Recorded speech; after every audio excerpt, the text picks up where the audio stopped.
Chapter 141 Crazy Proposition. What's up? Luke asked, looking at Wednesday. Do you remember what you told me about the thoughts you read from the Gorgon, Atlas, before he died? Wednesday asked, staring at him intently with her dark eyes. Yes, that they wanted to steal Crackstone's demonic book.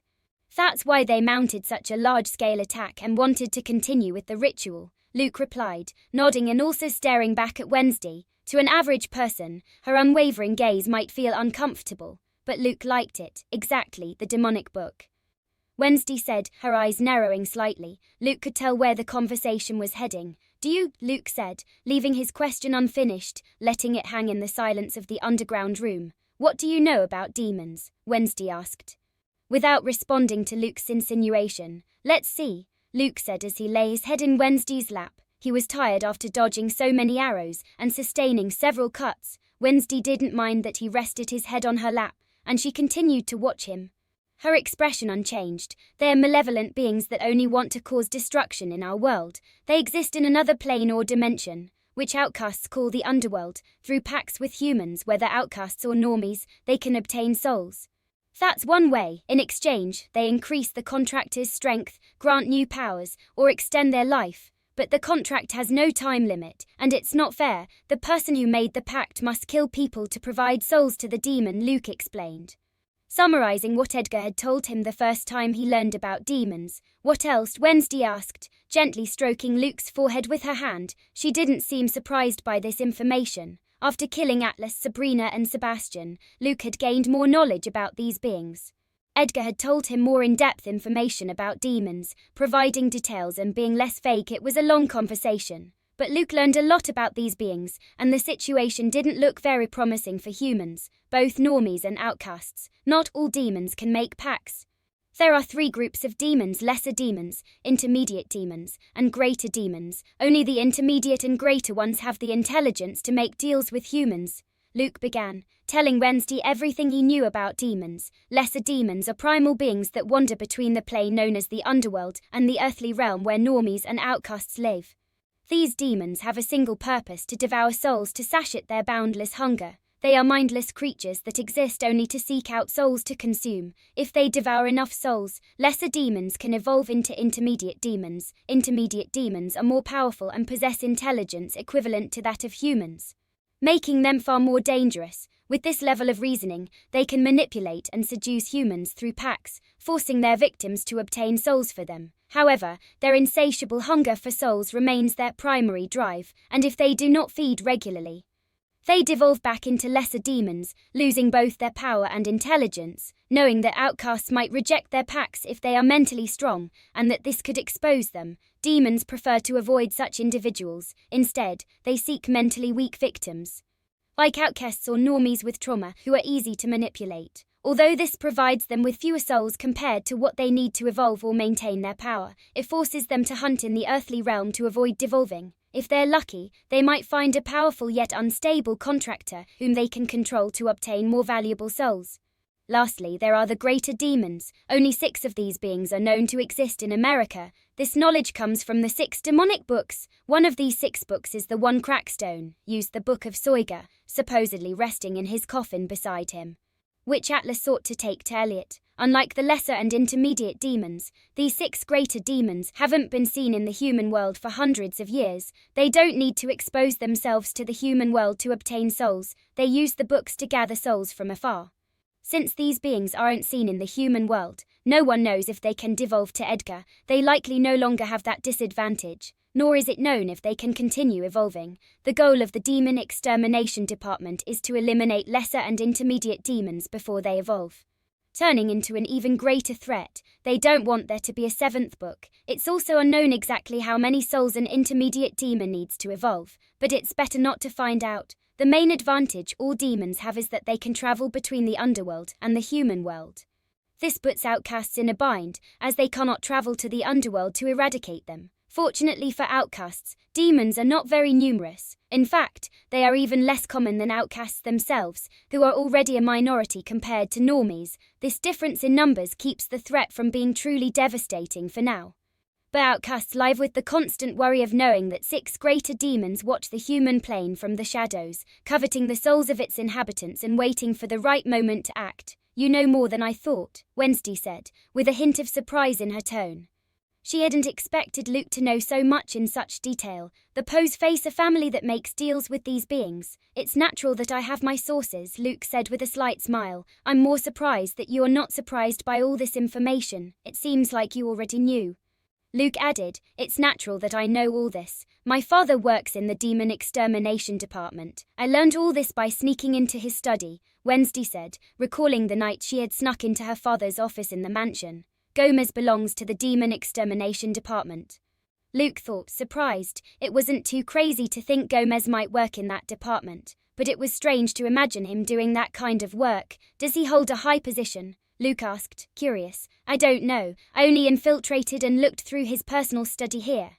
His security leaves much to be desired, Wednesday replied. Why are demons such a taboo topic among outcasts? Luke asked. Edgar always took his time to tell Luke the full story about demons, and Luke knew he still hadn't shared everything he knew. On the other hand, most outcasts have little awareness of demons. Those who are aware of these beings are the 66 families that belong to the council. There are outcasts like Gia and others Luke has met who have no idea about Crackstone's true nature or the existence of demons. He didn't understand why there was so much secrecy around the topic. It would be much better if people were more aware of these beings. I don't know, maybe it's to prevent idiots from seeking out these beings to increase their powers for selfish reasons, Wednesday said. It could lead to more people wanting to make demonic deals or create cults to worship these beings, especially the greater demons, I suppose, Luke replied. So, what exactly do you want to do with Crackstone's demonic book? He asked, returning to the original topic of their conversation. Recover it, of course. What else? Wednesday said, her expression unchanging at the statement. This girl, Luke thought, already knowing she would say that. It's a book of a greater demon. It's very dangerous. Why do you want it? Luke asked. Just being one of the 6 main demonic books would be enough to mobilize the entire demon extermination department. To study it, we need to learn more about these greater demons. They are hiding in their lairs. There must be a way to draw them out and hunt them, Wednesday said, her eyes narrowing. Besides, we can learn more about demonic powers. It's essential to face the Spellmans. It's possible they also possess one of the 6 main demonic books, she added, and Luke couldn't deny that she had a point. You're right, but it'll be dangerous. We need to revive Crackstone, and for that, we have to do what Marilyn, Atlas and the others attempted. Luke said with a thoughtful look, the most dangerous part would be fighting Crackstone. They'd have to kill him and steal the book, as there's no other way to get into the coffin, which is sealed with a bloodlock. They can't take the book without reviving the demonic Normie.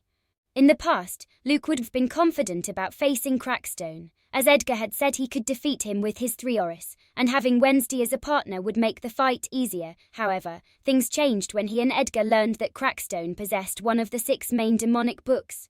His strength could be far greater than they'd initially thought. Edgar had told Luke he'd need to be at the peak of level 4 of the Yellow Aura to take on Crackstone, that is, round 10 tons of telekinetic power. While he wasn't at that level before, he could have managed with his other 2 Oris. But now the situation was different, as Crackstone's power could be much greater if he had made a pact with a greater demon. Will you help me or not? I'm not letting the book stay there, leaving the only way to retrieve it by using the blood of a family member, Wednesday said in response to Luke's silence. The Spellmans knew the book was there, so they wouldn't sit idly by. Most likely, they would try to steal it again in the future, needing the blood of an Addams to do so. They could target her younger brother, or more distant members of the Addams family, or even herself again. My strength has grown a lot since then. Together with Wednesday, we should be able to defeat him, even if he's stronger, thought Luke, quickly reaching a conclusion. Fine, I'll help you. Let's kill that bastard once and for all, and get that demonic book back, said Luke, noticing a faint smile form on Wednesday's face, though it disappeared almost immediately. For that, we'll need mutilated body parts for the ritual that opens the blood coffin. Wednesday replied, unfazed. Great, so now we're turning into serial killers like Marilyn? Luke replied with a mocking grin. We won't stoop that low. We'll get the mutilated parts from criminals. New York has a high crime rate. Killing a few scumbags will be doing the normies a favor, said Wednesday, without a hint of doubt in her voice. The outcasts had a motto they took very seriously: an eye for an eye, a tooth for a tooth. If someone attacks them lethally, they have the right to take an arm, a leg, or even tear out their heart. I like that better. We'll be like watchmen, though it'll be way too easy, said Luke, smile as he imagined prowling through New York's dark streets, facing criminals. Luke and Wednesday could kill a naughty without anyone noticing, given all the abilities they had, unlike the Hyde. They weren't out-of-control beasts, and their skills were ideal for killing without being detected. Let's make it more exciting. Let's not use our auras. That way the thrill of killing will be real, suggested Wednesday. Luke raised an eyebrow. Sounds good. But isn't it a bit risky? He asked, though his enthusiasm grew at Wednesday's suggestion. It is, Wednesday replied without hesitation. But real danger is what makes the hunt thrilling, she added, feeling her excitement build at the thought of hunting down a filthy criminal with her bare hands. Without using their auras, making the challenge even greater. Let's do it, Luke said excitedly. The idea of taking justice into his own hands had always crossed his mind, probably from reading too many comics. We could even use different names, nicknames, and costumes if possible. Luke rambled, getting lost in his own fantasy. Wednesday looked at him with a raised eyebrow, no longer following his train of thought. A moment ago, they were on the same page about killing criminals in cold blood. But now they weren't. I don't know what you're talking about. And I'm not wearing a ridiculous costume while killing a criminal. We need to get that demonic book before we leave for Ohio. We have to hurry, Wednesday said. Right, Luke said, snapping back to reality. Do you have the Book of Shadows? We'll need it. My mother keeps it. Her study is a bit harder to access, but nothing I can't handle. We'll steal it when my parents go on their date night at the cemetery, Wednesday said, and Luke nodded. Every Tuesday, Gomez and Morticia had a date night at the Addams cemetery that lasted all night. Chapter 142 New book. With everything discussed, they both stood up and started heading towards the exit of the underground chamber. They climbed a dimly lit staircase until they reached a metal door. I'll be able to practice my blue aura with those criminals, Luke thought, while Wednesday reached out and grasped the doorknob with her hand. Gomez had told Luke that he was wasting his blue aura in combat, and that he could get more out of it. However, training the blue aura isn't easy. He needs a guinea pig or someone willing to let him manipulate their mind. And nobody wants that. For example, the best way to improve his mind-reading ability is naturally by reading minds. I could set up a fortune teller booth in New York, thought Luke, a new idea sparking in his mind. That way, he could practice mind-reading with the customers who came by, trying to navigate through their memories while making eye contact and surprising them. He could earn a bit of money while honing his mind-reading skill. As he was thinking about this, Wednesday opened the door, and a sharp gust of wind rushed in from the threshold. A mechanism clicked into action with a dull noise, and a giant axe shot out from the opposite wall, cutting through the air at terrifying speed. With superhuman agility, Wednesday threw herself to the side at the last second. The axe whizzed past her, embedding itself with a crash into the wall just above the door. That damned kid doesn't give up, huh? Thought Luke, glancing up at the axe lodged deep into the wall, just inches away. If he had been the first to step through, he would have had to dodge that deadly strike. It was obvious to Luke who was behind this latest assassination attempt, Pugsley. Ever since they had arrived at the Addams mansion, the malicious-eyed boy with his deadpan expression had tried to finish him off more times than he could count. In fact, he'd had more assassination attempts than days spent in this mansion. The worst part was that the boy was very skilled at setting traps. And since they were traps and not direct attacks, Luke's observation hockey didn't work on them. That's why he was putting extra emphasis on improving his superhuman reflexes. He needed to be able to react, either stopping a trap mid-flight with his telekinesis or dodging it if it wasn't too fast. Your adorable brother's handiwork. I told you, you should set some limits. You deserve the crossfire, said Luke as he approached Wednesday, who was crouched down, looking at something in her hand. Luke had complained to Wednesday about Pugsley, but she dismissed it, saying it was just a normal game, one she and Pugsley had played since they were kids and they were both still alive. Complaining to Gomez and Morticia had also been useless, as they too saw it as a harmless game. Wednesday remained silent, studying her pale palm. In it was a tiny broken raven pendant. When she had stepped aside, the blade of the axe had managed to graze her necklace, snapping it. The necklace I gave her, thought Luke as he moved closer to Wednesday, noticing the halved raven in her hand. Wednesday's cold eyes stopped examining the broken necklace and turned toward the dark hallway from where the axe had appeared.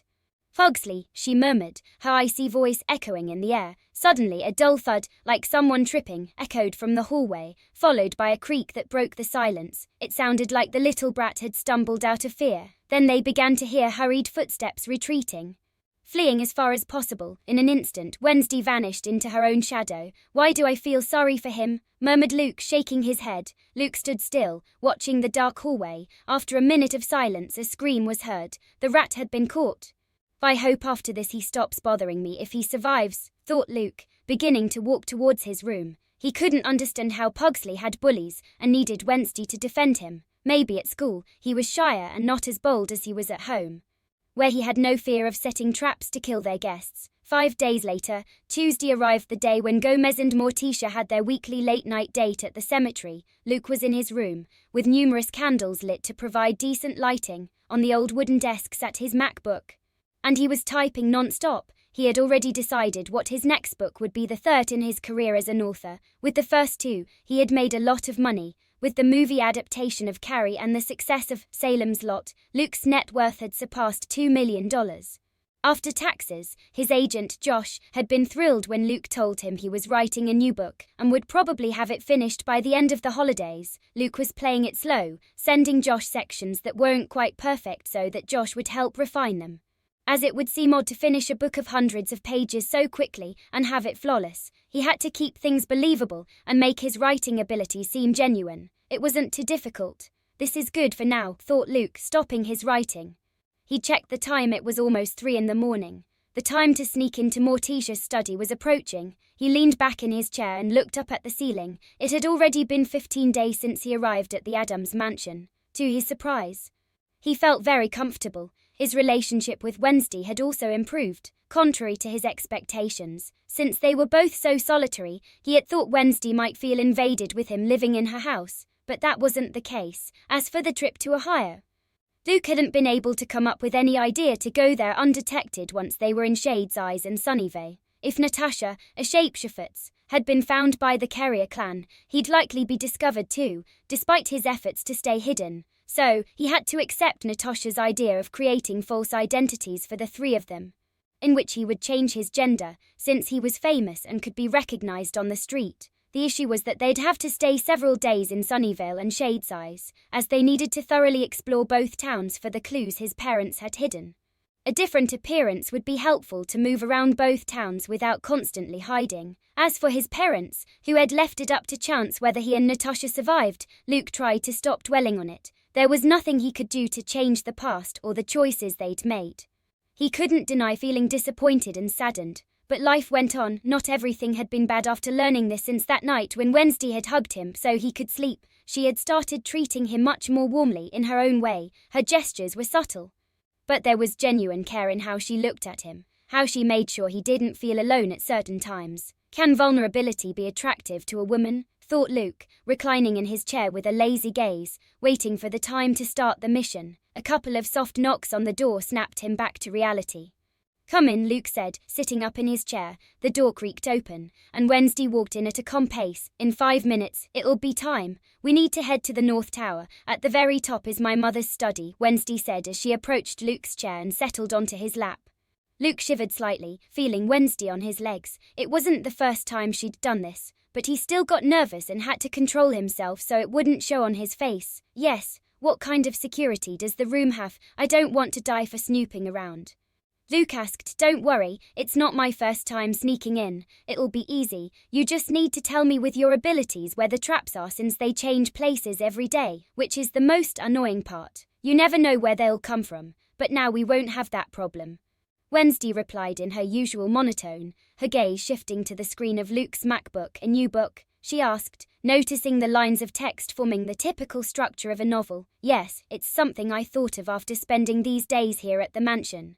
A book where a normie starts to lose his mind little by little. Although instead of a mansion, I thought it'd be more interesting to set it in a hotel. My protagonist takes a job as a caretaker and goes there with his family," Luke replied, keeping a poker face.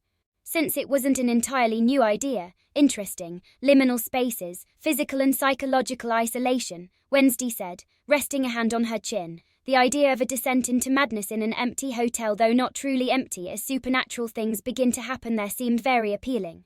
"Yeah, it's just an idea, nothing concrete yet," said Luke, downplaying it. He knew Wednesday took writing very seriously and was still working on her first novel. He already had 2 successful novels, but the ideas were essentially stolen. He felt uneasy about it, especially since she put in so much effort and had already faced rejection from a publisher who received a lovely gift for turning down her work. Nothing concrete, you've made a lot of progress. Don't sell yourself short, Wednesday said, raising an eyebrow with that inquisitive look that always seemed to be analyzing him.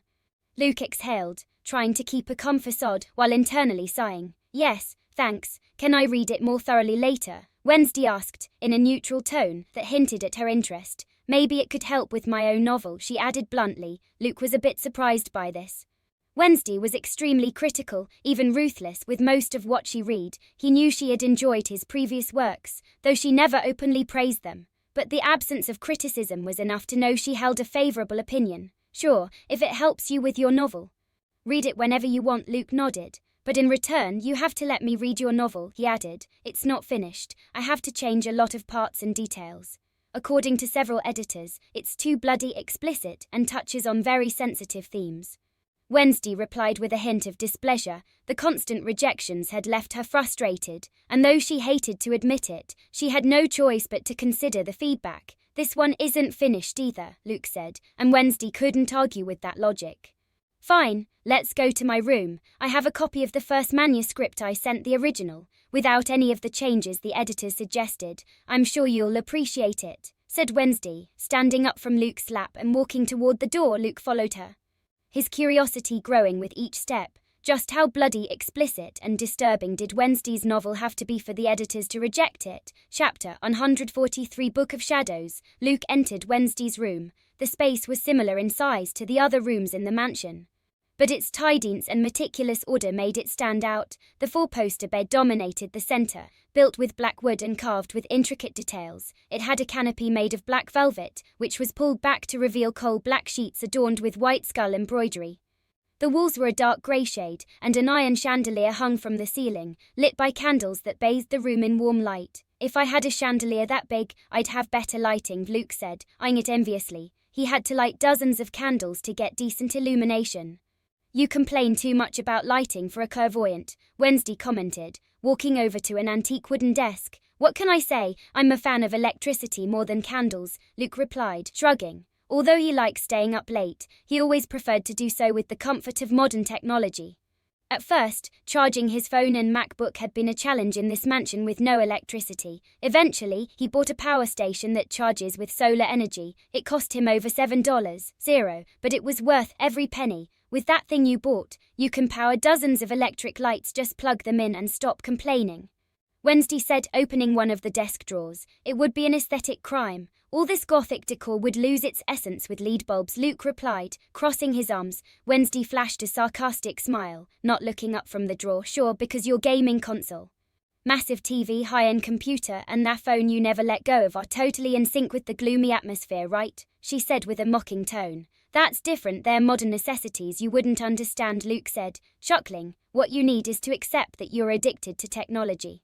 It's only going to burn out your brain, Wednesday replied, pulling a manuscript with many pages from the deep drawer. Stop criticizing me, said Luke. Stop complaining, Wednesday shot back, turning around and handing him the manuscript. Oh, that's a lot of pages for a first novel, Luke commented, flipping through it. 616 pages, Wednesday replied. Luke closed the manuscript and noticed Wednesday's broken raven necklace, the one he had given her, sitting on the desk. Couldn't you fix it? Luke asked. Ever since that day, Pugsley had stopped setting lethal traps to kill him. At their lunches, he seemed paler than usual, and his usual dead fish expression was even more pronounced. No, gluing the two pieces back together would leave it misaligned. It would be imperfect, Wednesday responded with a calm that anyone else might mistake for indifference, but he noticed a faint shadow in her eyes, something only someone who knew her well could pick up on. Luke stayed silent for a few seconds, watching as Wednesday's fingers touched the broken necklace.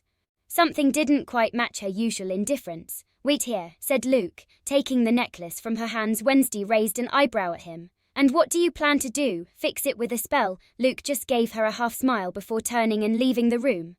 With his telekinesis, he opened the door. After a while he returned. In his hands he held two necklaces, each with half of the raven. Without saying a word, he approached Wednesday and held out one of the necklaces. One for you and one for me, he said. extending one half of the raven to her. Wednesday looked at him for a moment, her dark eyes resting on the necklace, and then on him. Although her expression remained almost unchanged, Luke noticed a different glint in her dark eyes. "Not bad," Wednesday remarked as she put on the necklace. Luke also put on the other half. After that, they headed toward the tower where Morticia's study was located. After a few minutes of walking down dark corridors and making several turns, they began to ascend a spiral staircase. Every so often a lit torch was embedded in the hard stone walls. The staircase ended, and they walked a few more steps until they stood in front of an enormous door. Wednesday pulled 2 small flat papers from her sleeve. She crouched down in front of the door, where a small gap between the wood and the floor allowed a slight draft to pass through. She slid the papers through the opening, gently pushing them to the other side. Then she stood back up and looked at Luke. "We'll enter with your shambles. When we do, since we're not going through the door, we'll be detected as intruders, and the traps will activate." "Where are they?" Wednesday asked. "Right on the first tile, where you left the papers. Spikes will shoot up. After that, arrows will fire from the front and side walls," Luke responded, having already expanded his domain over the room. Small holes were hidden in plain sight on the study walls, from where the arrows would emerge, similar to the mechanism in the underground chamber. Likewise, spikes would shoot up from the floor, aiming to impale them. The arrows will be easy to block. Their speed isn't much. The only problem is the spikes, since we'll appear right on top of them," Wednesday said, pausing and looking at him calmly. "But with your flight, it'll be simple. I'll leave it all to you." Before Luke could add anything to the plan, he felt Wednesday's cold, pale arm slip around his neck, holding him. Using shambles is easier when both people are close together. "Guess I have to do all the work," Luke said with a half smile, extending his hand and positioning his fingers. In a blink they disappeared and reappeared on the other side. The papers were gone. They had swapped positions with them. Despite the physical barrier of the door and walls, Luke was able to bypass them by expanding his domain, using his clairvoyant sense, which gave him precise control over the space. This, combined with his telekinesis, allowed him to swap places instantly with the papers on the other side, effortlessly moving through physical barriers. The instant Luke's feet touched the room's tile, he flew up, moving away from the ground. Just seconds later, 3 gleaming metal spikes shot up from the floor at high speed. The spikes were nearly a meter tall, but Luke had already lifted off, avoiding them. That wasn't all though. Dozens of arrows launched at incredible speed from the walls. With his recently enhanced and well-trained reflexes, Luke reacted in time. Using his telekinesis, he stopped all the arrows, which hovered around him and Wednesday, who maintained her stoic expression.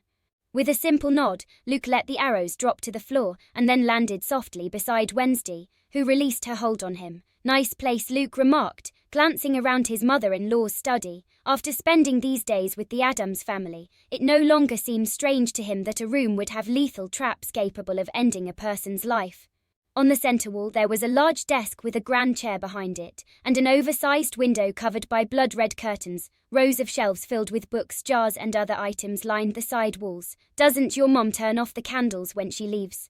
Luke asked curiously, following Wednesday. The chandelier lighting the room had all its candles lit. "It's inefficient. This isn't a place for sleeping. It's better for the candles to stay lit. It'd be annoying to turn them on and off every day," Wednesday replied as she began searching the shelves for the book. "Magic candles, classic," thought Luke, joining in the search. After a few minutes, they found The Book of Shadows written by Addams. The book had a dark, aged leather cover with an embossed pentagram. The spine was reinforced with strips of ancient metal, and it was clear at a glance that it easily exceeded 1,000 pages. "Finally, I have you in my hands," Wednesday murmured, touching the spine of the book. She could finally read the famous book her ancestor had written, with whom she had even had visions and spoken in cryptic ways. Chapter 144, The Cruelty of Goody Addams. "Shall we take it?" Luke asked, eyeing Goody Addams' book with a hint of curiosity. "Witchcraft could grant you very useful powers and boost your strength, like Natasha, who managed to transform her body into metals or weapons, something a natural shapeshifter couldn't achieve. Besides, Goody's book had already been tested by her, a powerful psychic of her time, so the chances of the rituals going wrong were very low. There was no need to conduct trial and error research, constantly putting oneself in danger. All the groundwork had already been done." "No, unfortunately, my mother doesn't want me to read this book. We'll only read the resurrection ritual to understand exactly how it's done and then put it back," Wednesday replied with a frown. Her mother always let her play with dangerous things, knives. enormous axes, sharp swords, poisonous insects, and much more, but she was very strict about Goody Addams' book of witchcraft. What would she say if she found out you want to steal one of the 6 demonic books? Luke asked with a slight smile. I'd like to see her expression.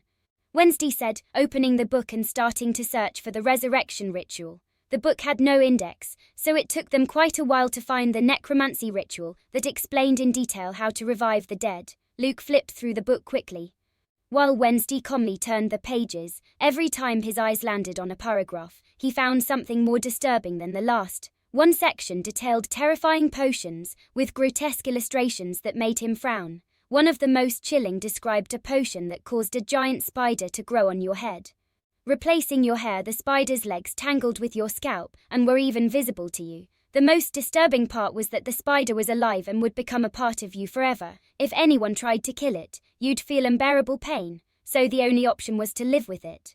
Another section detailed slow-acting poisons, designed not just to kill but to prolong suffering to the maximum. Victims would die in screams of agony, their pain stretched over days or even weeks. Goody Addams was definitely out of her mind, Luke thought with a grimace of disgust as his eyes continued scanning the grotesque formulas and rituals. Some of these ideas were so macabre that even he, used to the cruel world of outcasts, felt slightly unsettled. Crackstone hadn't been wrong in calling her an evil witch. He could understand why Morticia didn't want Wednesday reading that book, although both mother and daughter enjoyed the macabre and the dark.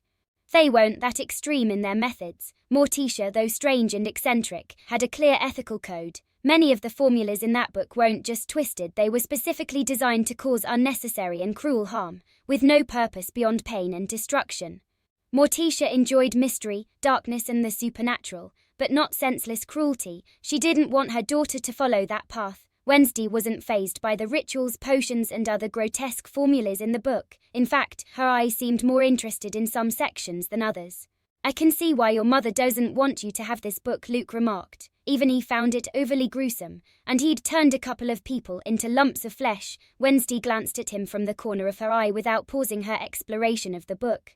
Maybe you don't understand the beauty of limits, she replied in a neutral tone. Who says limits are good? She added, still in a neutral tone. Limits are just chains that bind us to the mundane. There's an art to exploring the forbidden. Luke decided not to say anything. Finally, they found the ritual they were looking for. Read it too. My memory is good, but I don't want to take any chances. Even the slightest mistake and the ritual could backfire on us, Wednesday said, knowing that Luke had an eidetic memory. In a short time, Luke read through the necromancy ritual, which covered a few pages. Unlike the undead ritual the Spellmans had used, this one was much better. The revived person retained consciousness and intelligence, and their body parts didn't fall apart like the zombies that had attacked Nevermore. Duke wondered how Goody would react if she knew Crackstone would be resurrected using her ritual. Most likely she'd created this ritual before her battle with the demonic Normie, as part of her personal research. Thinking about this, he realized something. The blood moon, the lunar eclipse, we forgot something, Luke murmured, and Wednesday looked at him with a raised eyebrow, not understanding his comment. The lunar eclipse, Luke said, meeting Wednesday's gaze. She immediately understood what he meant. Marilyn wanted to revive Crackstone during a lunar eclipse for a reason. That reason must be because Crackstone could only be resurrected during a lunar eclipse, otherwise, she could have chosen another night. The Spellmans wouldn't have been forced to attack Nevermore on the night of the eclipse, when everyone was expecting it. Typically, each year has at least 2 lunar eclipses and 2 solar eclipses, though there can be up to 3 lunar eclipses and 4 solar depending on the year. There should be at least 1 more lunar eclipse this year. When? I don't know. Wednesday broke the silence. Looking resigned, she couldn't believe she'd forgotten something so important. Relax, I have the answer, Luke said, pulling out his phone. After a few minutes of searching, a slight smile appeared on his face. What? Tell me, Wednesday said impatiently. August 15th will be the second eclipse. There's also going to be a third at the end of the year, Luke replied. That's good, almost 2 months, enough time to collect the dismembered parts, Wednesday said, more at ease. If the eclipse had been in September or later, her plans would have fallen apart. See, having a phone is useful, Miss Anti-Technology, Luke said with a mocking smile. Wednesday rolled her eyes slightly but didn't argue this time. After that, they put the book back in its place and left the study the same way they had entered. The mission was a success. Want to watch a movie? We can go to your room or mine, Luke suggested as he walked down a hallway, shoulder to shoulder with Wednesday. I can't, I have to practice my cello, then I'll be going to bed, Wednesday replied after a few seconds during which he seemed to hesitate. So Luke didn't notice in the dimly lit hallways. Mission failed again, Luke thought. Sighing inwardly, they usually watched movies together, most of them horror, bloody, or dealing with controversial themes, but now Luke's intentions were different from watching the movie. Luke wanted to take things to the next level, but he didn't want to come across as desperate. He also knew Wednesday was someone who struggled with physical contact, something that intimate would be hard to achieve quickly, so he didn't want to overwhelm her. He could wait and be patient, but he needed to test the waters now and then, as it was hard to tell from her blank emotional's expression if she was ready to take the next step. Wednesday reached the door to her room and said goodnight to Luke with a simple nod. She won't even give me a goodnight kiss, and here I am wanting that with her, Luke thought, shaking his head as he stood in front of Wednesday's closed door. He continued on to his own room. Once there, he changed into his sleep clothes and collapsed onto his bed. His eyes drifted to an old bedside table, where a necklace rested, the necklace in which Edgar resided. Since they arrived at the Addams mansion, Edgar had stopped appearing and only communicated with Luke telepathically, so his interaction with the chatty ghost had decreased. After Luke learned about his parents, he began to talk less with Edgar, as the ghost had known the truth and never told him. He couldn't deny that he was somewhat upset about it. He was just a chess piece in the war between the Spellmans and the Poes. In fact, he was the last piece of the Poes, the last member of the family bearing the name. The fallen family. Should I try to rebuild it? Luke thought, staring at the ceiling, his head resting on the pillow. Revenge was something he once relished, especially when he thought his parents had sacrificed themselves to save him.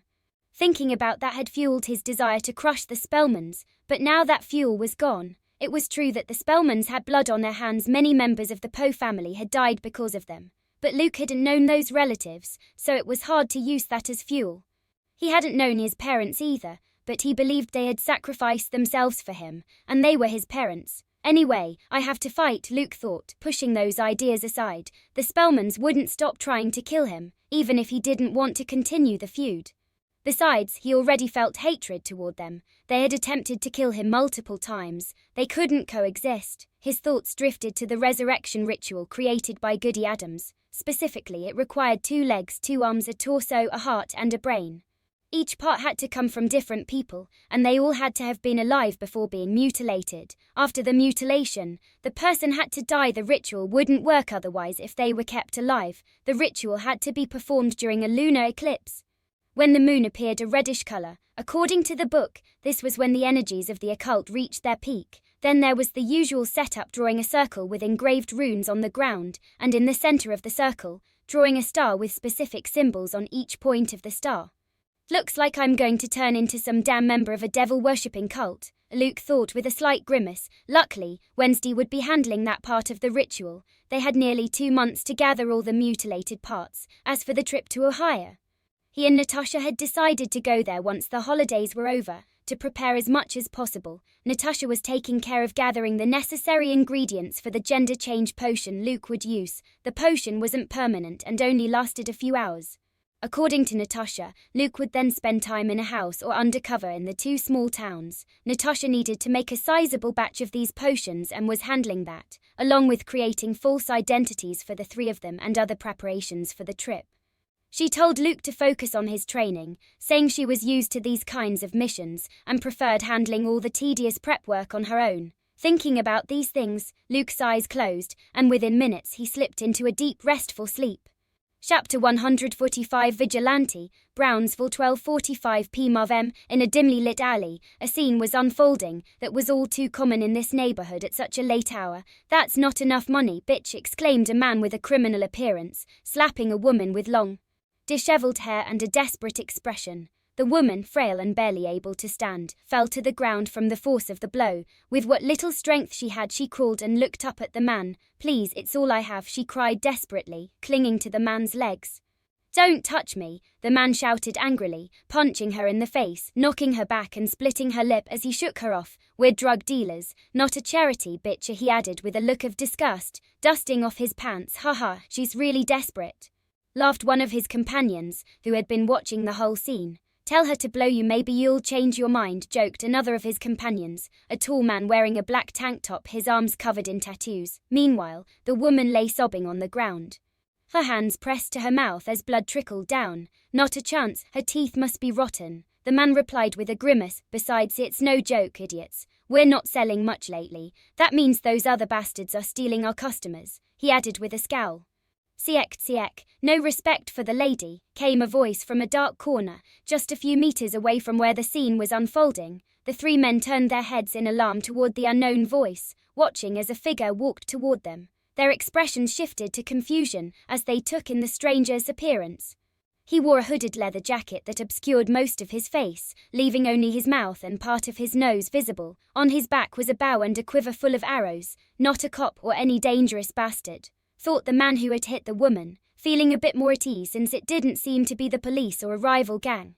Who the hell are you? Asked the man in the tank top, taking a step forward and pulling a sharp knife from his pocket as he moved toward the stranger. I am Justice, replied the hooded figure in a calm tone. The tall man in the tank top stopped in his tracks.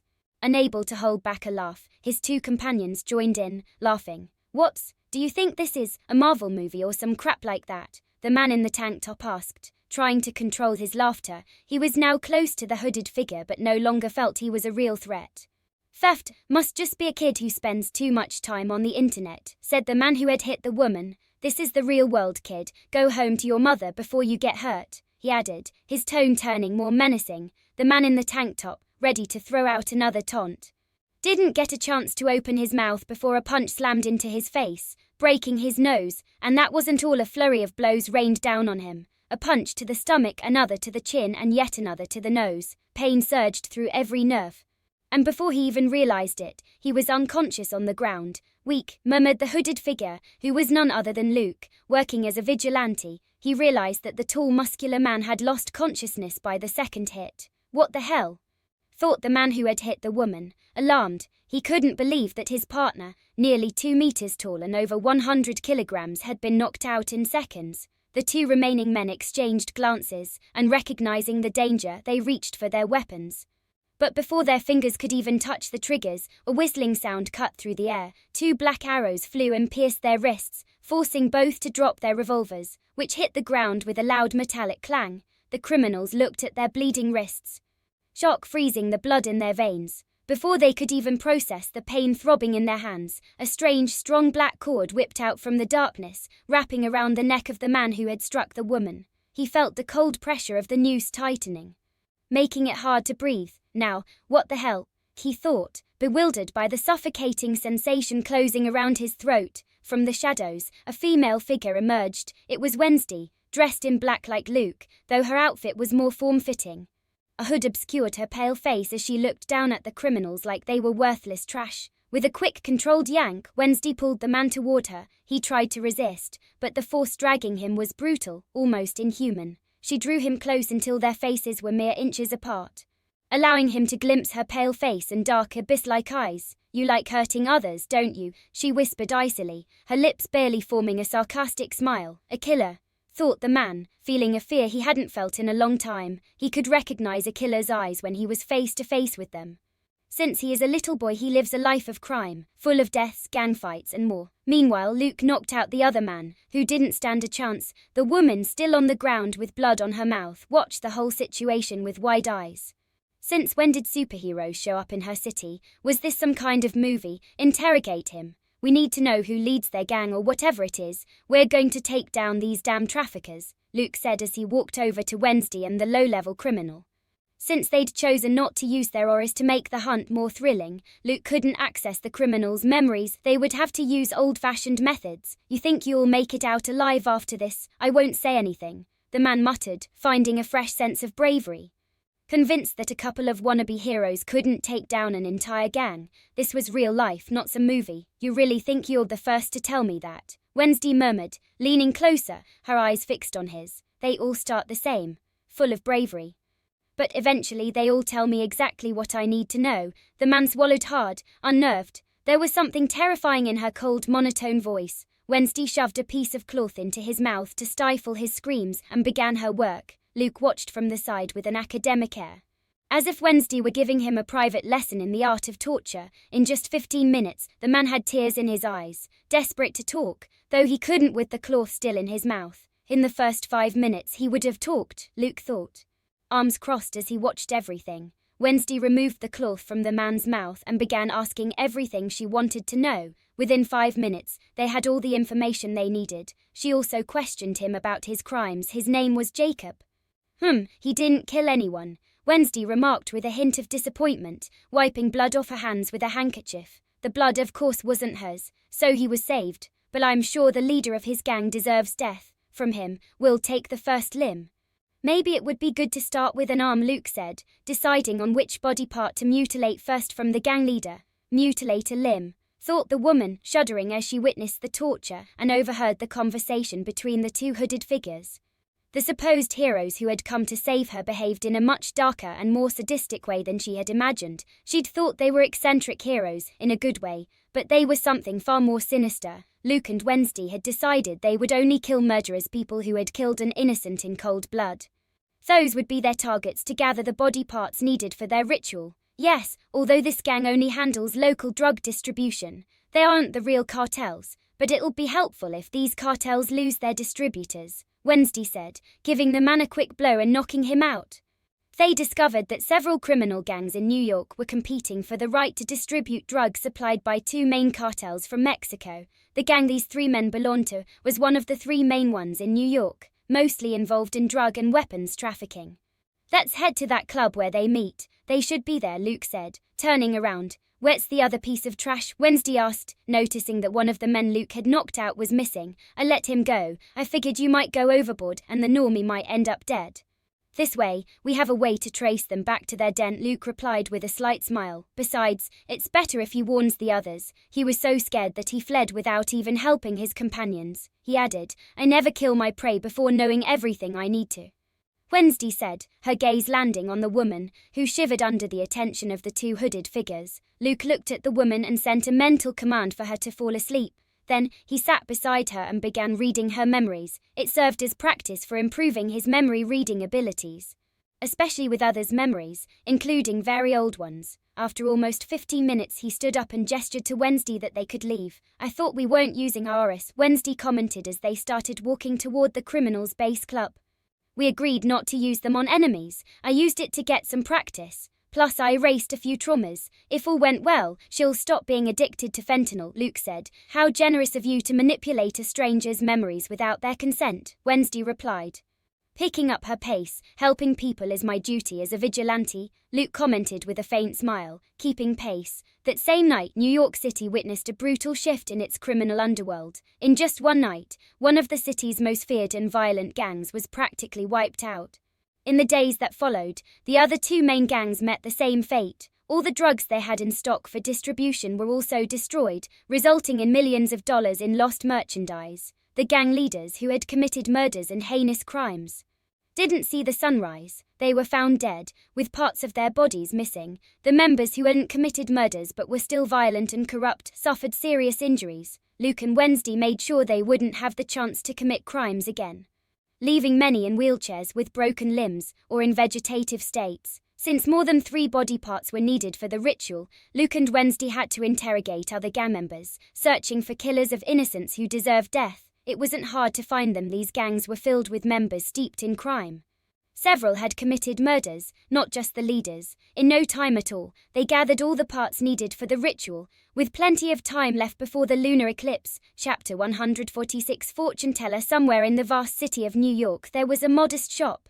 A hand-painted sign hung above the entrance, displaying the name of the place in neat letters. Visions of the unknown. Want to know your future? Come in here. Upon crossing the threshold, a soft jingle of bells welcomed the customer. The walls of the small shop were adorned with elegant, dark tapestries. On a nearby shelf, old-looking books were stacked side by side. There were also small statues of mythical figures and amulets from different cultures. In the center of the room was a round table draped in a deep red cloth. There was a chair on each side of the table, one for the client and one for the fortune teller.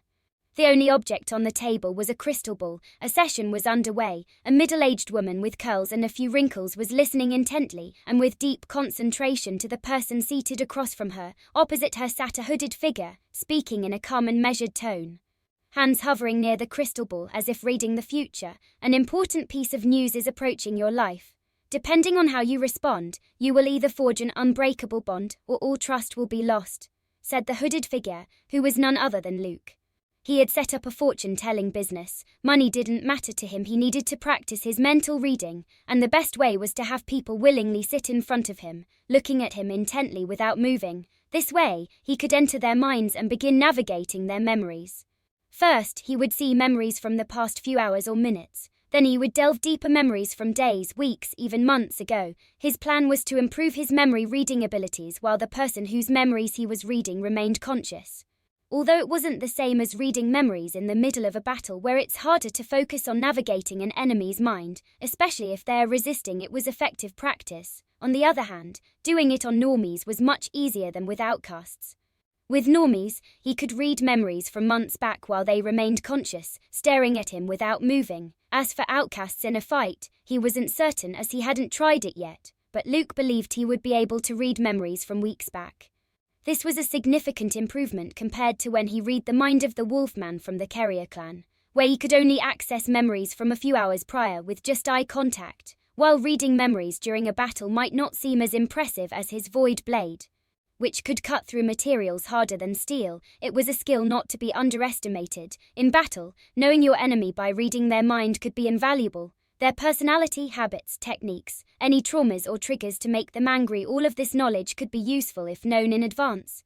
If someone wore a hood, he could discover their identity by reading their memories without needing to knock them unconscious. Uncovering their plans would make things much easier. "What news? What should I do? How should I react?" asked the middle-aged woman. Leaning closer to the table and staring at Luke, she had never believed in fortune-tellers or future readers, but her life was going in a bad direction. Going to a therapist hadn't helped much, and a friend had recommended this strange place. When she first sat down, she was very skeptical, looking distrustfully at the man sitting across from her, as if he were a fraud. But after a few minutes of conversation, she was left speechless. This man seemed to know a lot about her past, though not the distant past things she hadn't told her friend or her therapist. A true fortune teller, she wanted to believe. He guessed her name as soon as she sat in the chair. Her name was Martha. "In time you'll know, all in due course," Luke said, trying to sound mysterious. "Please tell me, I'll pay more," Martha said, pulling money from her small purse and firmly placing $200 on the table. Luke looked at the money on the table. After a few seconds, he slowly extended his hand and took the money. "The news will come from your daughter, Rachel," Luke said. Martha wasn't surprised that the fortune teller knew her daughter's name, as he had revealed it to her a few minutes earlier. "What will Rachel tell me?" Martha asked, a hint of fear in her voice. On one hand, she didn't want any grim news, like her daughter having a deadly illness or something similar. On the other hand, her relationship with her daughter was tense and gradually worsening compared to years ago. "Your daughter carries a new life within her," Luke said gravely after a few moments of silence. Martha's eyes widened in surprise, and for an instant her breath caught. Luke had captured that memory from a week ago, when Rachel and Martha had a seemingly trivial conversation. In the memory, Rachel had come in nervously, with an anxious expression. She held a positive pregnancy test in her hands, but Martha hadn't noticed it since she was cooking with her back to her. Rachel hadn't shown her the pregnancy test, changed the subject, and quickly left the room. Luke was navigating the memory from his own perspective, so he saw Rachel and the pregnancy test she held in her hand. This wasn't fortune-telling, though it would seem so once Martha confirmed it with her daughter. "Really, if it's true, why didn't she tell me anything?" Martha murmured, a bit confused and unsure about accepting this news as absolute truth. "Your daughter fears your reaction. She's afraid of disappointing you since she hasn't finished her college degree and now has to take responsibility for a baby," Luke commented, and Martha was once again surprised that the fortune teller knew her daughter was in college. "Sometimes, my reaction might be misinterpreted. It's just concern," Martha replied. "The only advice I can give you is to help your daughter in her journey to becoming a mother and not to criticize her. Otherwise, your relationship with her will end, and you'll never see your grandchild," Luke said in a somber tone, adding a bit of drama to the situation. The session time was up, and Martha hurried out of the shop, respectfully bidding farewell to Luke as she left. Another workday complete, Luke thought, stretching and glancing at the time on an old clock hanging in a corner of the shop. It was 5 in the afternoon. Luke and Wednesday had a brief stint as vigilantes. In just 3 days, they gathered the pieces they needed for the resurrection ritual. In those 3 days, or rather, nights, they took down some of the filthiest criminal gangs in New York. For Luke, it was less thrilling than he had anticipated. It was too easy. Even though they avoided using their auras during fights, they only used them to travel undetected by surveillance cameras. The news of the eradication of the 3 criminal gangs made headlines across the United States, going viral in no time. It wasn't strange, given they found a club full of seriously injured criminals, some dead and others missing limbs, a rare sight. No one knew who was responsible for this. Photos of Luke and Wednesday in their vigilante outfits were almost non-existent, but a few circulated online, thanks to today's era where everyone has high-quality camera phones. However, nobody believed that 2 people could take down 3 heavily armed gangs alone. As a result, the few photos that did circulate went largely unnoticed. Being a vigilante sucks, Luke thought as he left his shop. He locked the door and began walking. Unlike the superheroes in comics, movies or series, he didn't have that feeling of helping people without expecting anything in return. He only did it for 2 reasons: for the ritual and to see if fighting a crowd of normies would be exciting. Since the eclipse was on August 15, he and Wednesday had plenty of time before needing to travel covertly to Nevermore, so he decided to open a fortune-telling business to train his blue aura. What could be better than having normies knocking on your door and sitting in front of you, ready for their brains to be read, plus earning money from it? At first, it was hard to get clients since few people trust these kinds of things and look at you with suspicion. But with some clients, he altered their memories so they'd spread the word that his place was the best experience they'd ever had and that he wasn't a fraud. Today's Wednesday's birthday, I should get her something, thought Luke as he began walking and browsing various stores.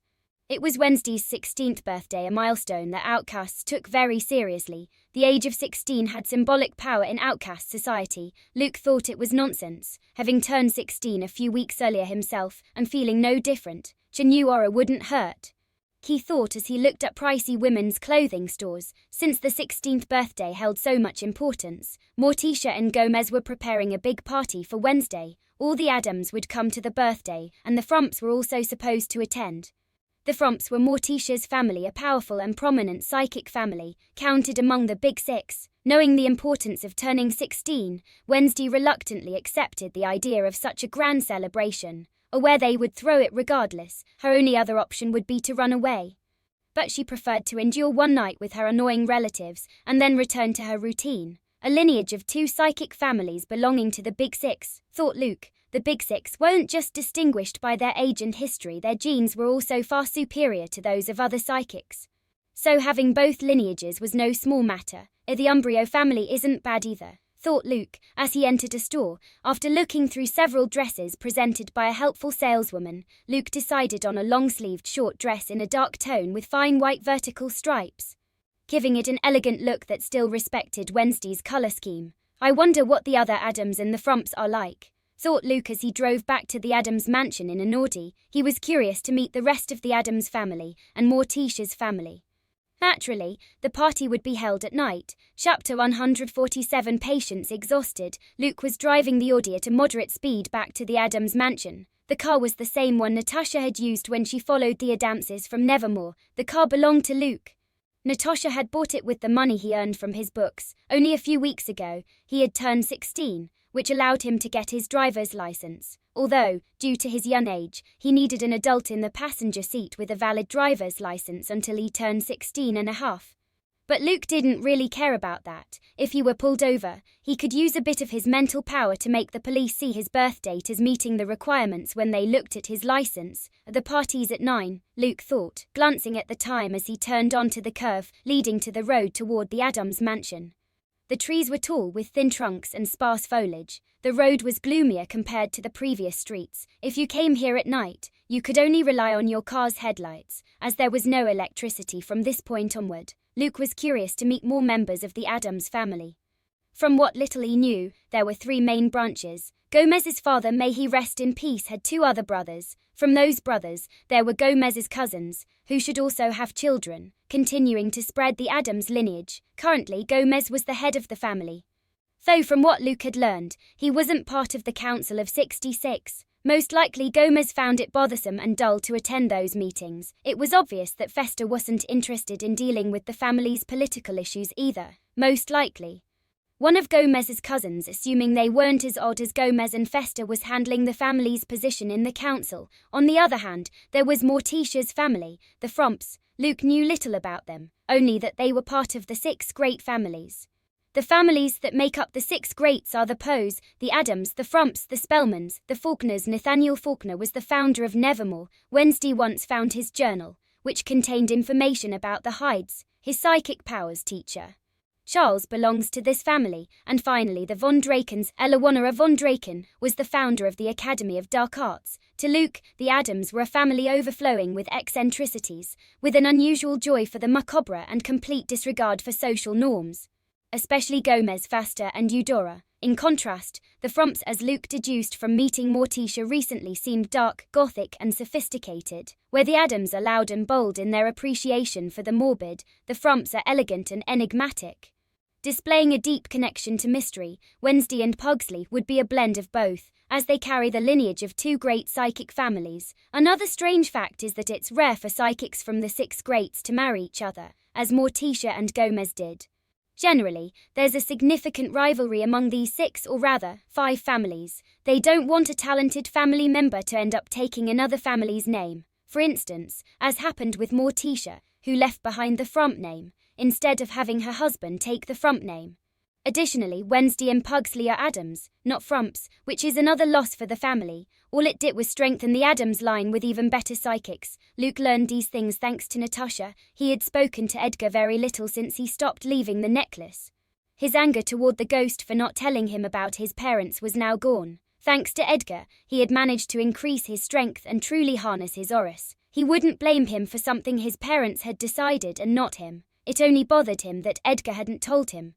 But he had already let go of that anger. Is he in some sort of hibernation? Luke thought as he drove along the bumpy, straight road. Lost in his thoughts, Luke then sensed something more concrete, a murderous intent, subtle yet unmistakable, directed right at him.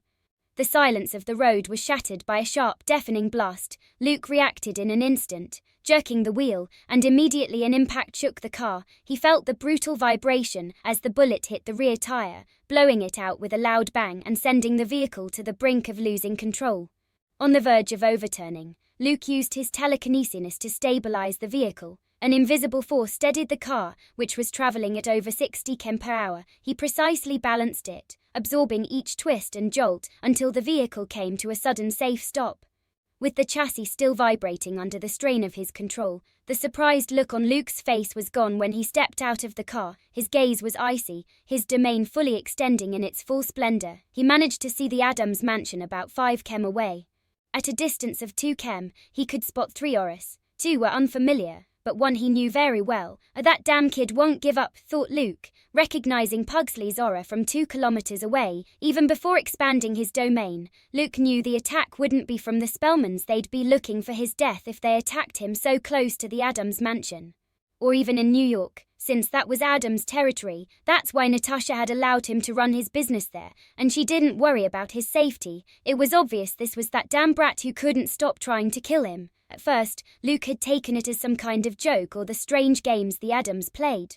Especially since when he complained to Wednesday or her parents, they just brushed it off. He'd been more patient too, given that he'd kissed Wednesday right in front of Pugsley just to annoy him, knowing the kid was already in shock from finding out his sister had a boyfriend. But this had now crossed the line of what Luke was willing to put up with.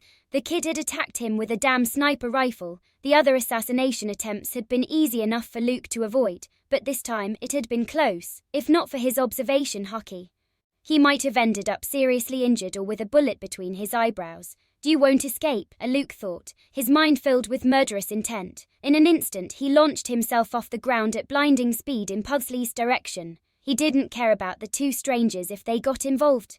He'd turn them into mush. "You missed, little pug," exclaimed a tall skinny boy with binoculars in his eyes, watching as the bullet hit a tire, making it explode. "What a shame," said another boy, identical to the first, same height, same hair color, same eyes. Both wore amused smiles, as if what Pugsley had just done was the most normal thing in the world. "Share," Pugsley clicked his tongue, annoyed. He was lying on the ground, one eye peering through the sniper scope. "Oh, we've got a problem," said the boy with the binoculars. He watched as Luke looked straight at them, despite being 2 kilometers away and hidden in the bushes. "What's wrong? Is he going to hunt us down?" asked the other boy, sounding excited and grinning widely. Yes, he's coming straight here, flying, the boy replied. Removing his binoculars, Pugsley had already gotten up from the ground. He'd seen Luke take off towards them, and a new fear started to grow within him. Luke had never attacked him before, surely this would be the same, right? His speed is insane. Run, shouted the tall boy. Starting to sprint along with his twin brother, Pugsley didn't hesitate either. He didn't care about leaving the rifle behind, it wasn't even his. Cousin found herself a good partner. Ha ha ha, shouted the boy, realizing that the rumors about Luke's multiple auras were true. They saw him using telekinesis and clairvoyance to locate them. Only the blue aura was missing. Though all three were pretty fast, the twins made sure to keep up with Pugsley, not wanting to leave him behind. But the speed of a preteen couldn't compete with Luke's flight. And he caught up to them in no time. The three turned around as they felt a presence land behind them, kicking up dust, dirt and leaves. Seeing Luke's furious expression, they realized they'd messed up, but the twins kept their excited, amused smiles, thrilled by the imminent showdown. The two young men stepped forward, shielding Pugsley from Luke. Run, little pug, we'll handle him. Or try to. Tell our parents we died with the highest honors. Don't get in my way, Luke snapped, his voice cold and without a trace of patience, barely sparing them a glance. He had no interest in knowing their identities. Both of his fists, cloaked in telekinetic waves, shot toward them at high speed, crashing into two stone shields the brothers created. The large square shields of solid stone had been summoned from their own hands. However, stone was little match for Luke's telekinetic force. With a deafening crack, the shield shattered into fragments that flew in all directions, and the impact sent the twins hurtling through the air like rag dolls. Pugsley barely had time to react as a blur shot past his left, followed by another flashing past his right. The twins' bodies flew until they crashed into two trees. He couldn't help but take a step back, his heart pounding in his chest, paralyzed as he saw Luke's face for the first time, overflowing with murderous intent and fury.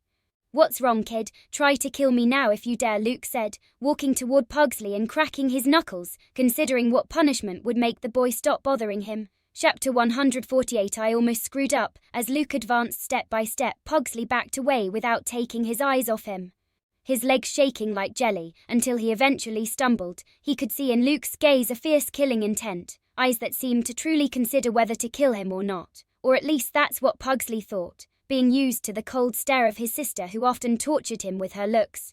Though she always had a line she never crossed, Luke had no intention of killing Pugsley. Doing so would leave him in serious trouble, very serious trouble. He wasn't an idiot. He already had enough to deal with in facing the Spellmans, and if he added the Addams family to the mix, it would mean the end of the Poe family. Every Poe ancestor, including Edgar, would curse him for eternity. The only option would be to get Crackstone's demonic book and make a pact with a greater demon to try to wipe out both families. That damned kid had already tried to kill him several times.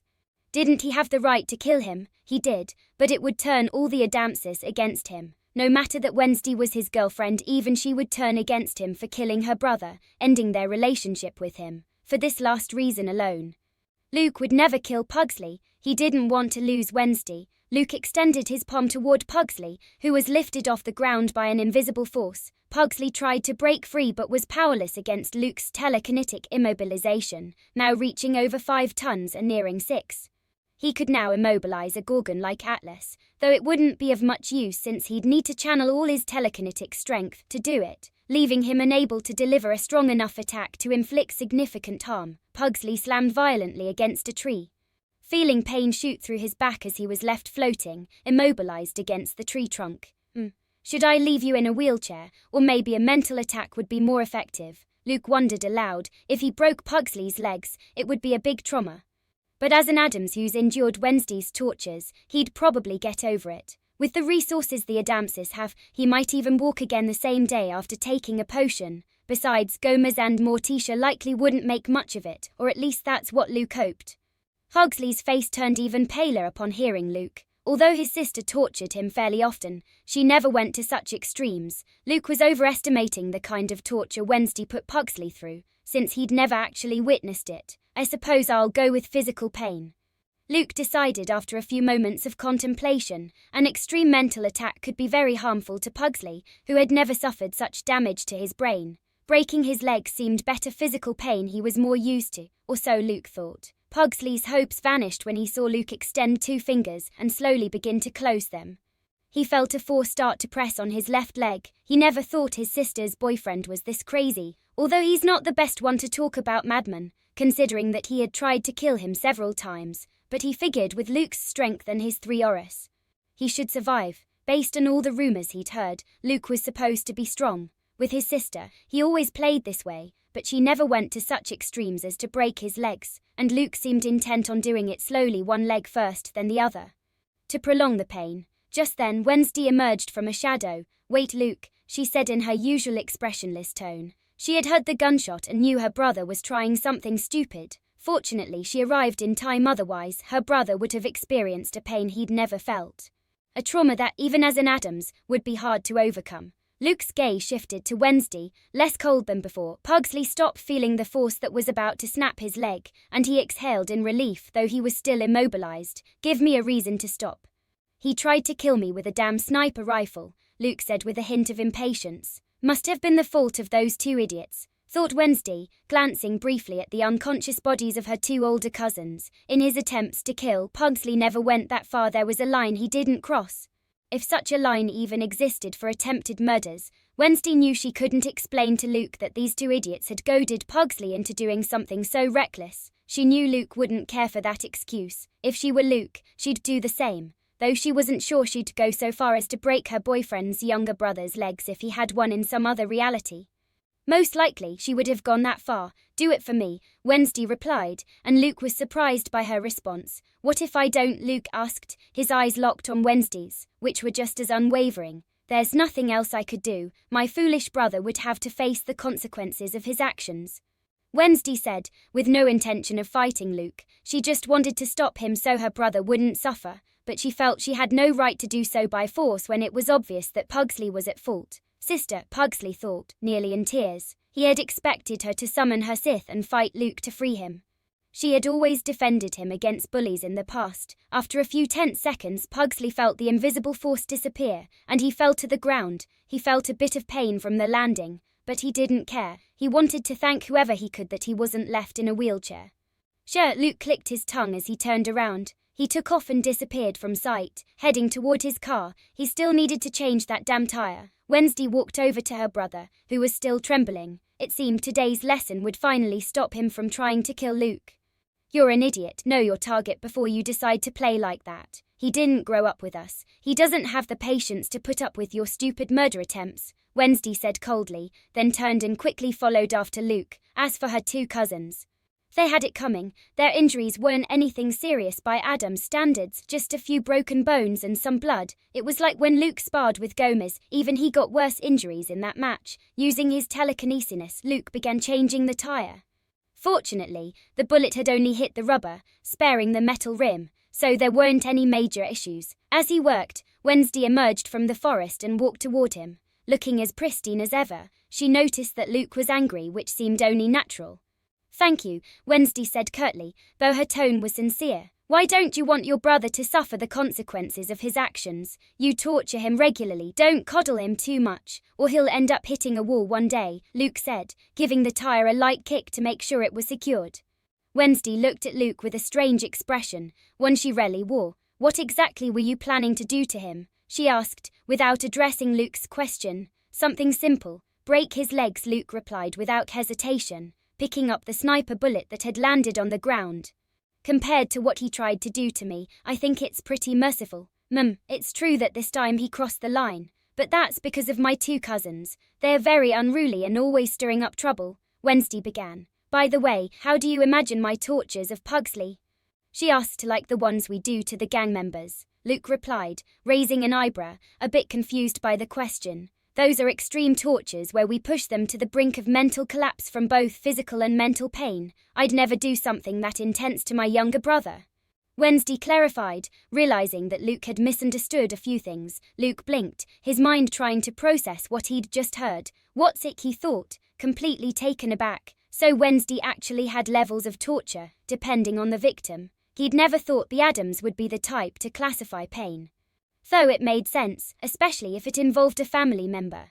They wouldn't go so far as to leave them on the verge of death. Cold sweat appeared on Luke's forehead. He almost screwed up. if Pugsley had actually shown up at the Addams mansion with his legs twisted at different angles, crushed and with bones visible, he might have been seriously screwed. It's not my fault, Luke internally complained, recalling all the strange things he had seen and heard in the mansion. After all, Pugsley had tried to kill him with a sniper rifle. How did breaking his legs even compare?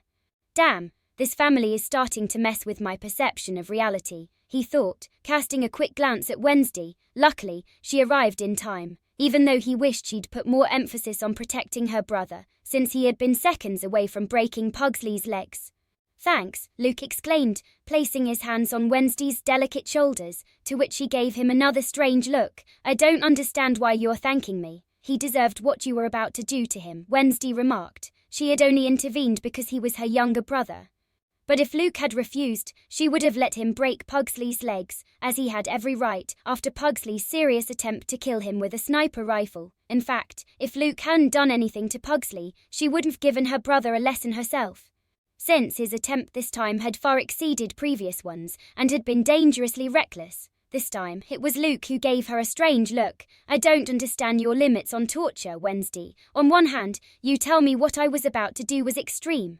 And then you say he deserves it, Luke admitted, shaking his head. Wednesday raised an eyebrow, the corner of her mouth barely curving. It depends on the context. Torturing for the fun of the moment is one thing, and torturing someone who truly deserves it is another. My brother shot at you with a sniper rifle. He deserved to suffer for that. So if you'd refused my request, I won't have gotten further involved. He would have experienced pain he'd never felt before, but he would have deserved it. With my grandmother's healing potions, he'd be able to walk again, so there's no problem. Luke understood Wednesday's point. He wasn't sure if the other Addams would feel the same way. Probably not. Only Wednesday had such a cold and rational mindset. It was a good thing he hadn't actually broken Pugsley's legs. I'll drive you home. Can't have the birthday girl getting dirty, Luke said, opening the passenger door for her. Wednesday got into the car. She didn't want to run or walk the 5 kilometers, and she wanted to keep Luke company. Luke started the engine and pressed the accelerator. Heading toward the Addams mansion. Chapter 149 Purpose Discovered. What's this? Wednesday asked, noticing a sophisticated purple bag beside her seat. Luke, who was driving while keeping his eyes on the road, glanced over and noticed the object Wednesday was referring to. Your gift. Did you really think I wouldn't get you anything for your birthdays? Luke replied, not hiding that he'd bought her something. I assumed you'd give me a present for my birthday, Wednesday said in her usual monotone. After all, she had given Luke 3 Gothic literature books for his birthday. Luke had also received gifts from the Addams family, Natasha, and his 2 friends, Xavier and Ajax. That birthday turned out to be the best of his life in both his lives. What I didn't expect was that you'd give me clothes, Wednesday said with some disappointment as she felt the bag's soft texture. It could only be clothing. She had hoped for a book, weapons, poisons, or something along those lines. Though she liked the necklace Luke gave her and held them in high regard, she preferred practical items over clothing or accessories. Hey, don't inspect it. That's cheating, Luke exclaimed, pulling the bag out of Wednesday's hands. It was supposed to be a surprise, but now she already knew it was clothing. One glance was enough to tell me it's clothes. The logo on the bag is pretty obvious, Wednesday said. Shay. You're the only girl who isn't happy about getting clothes as a gift. It's designer and very expensive. Though your family isn't exactly short on money, Luke said, shrugging. Having a lot of clothes is a waste of time. I don't understand how girls my age find shopping for clothes entertaining.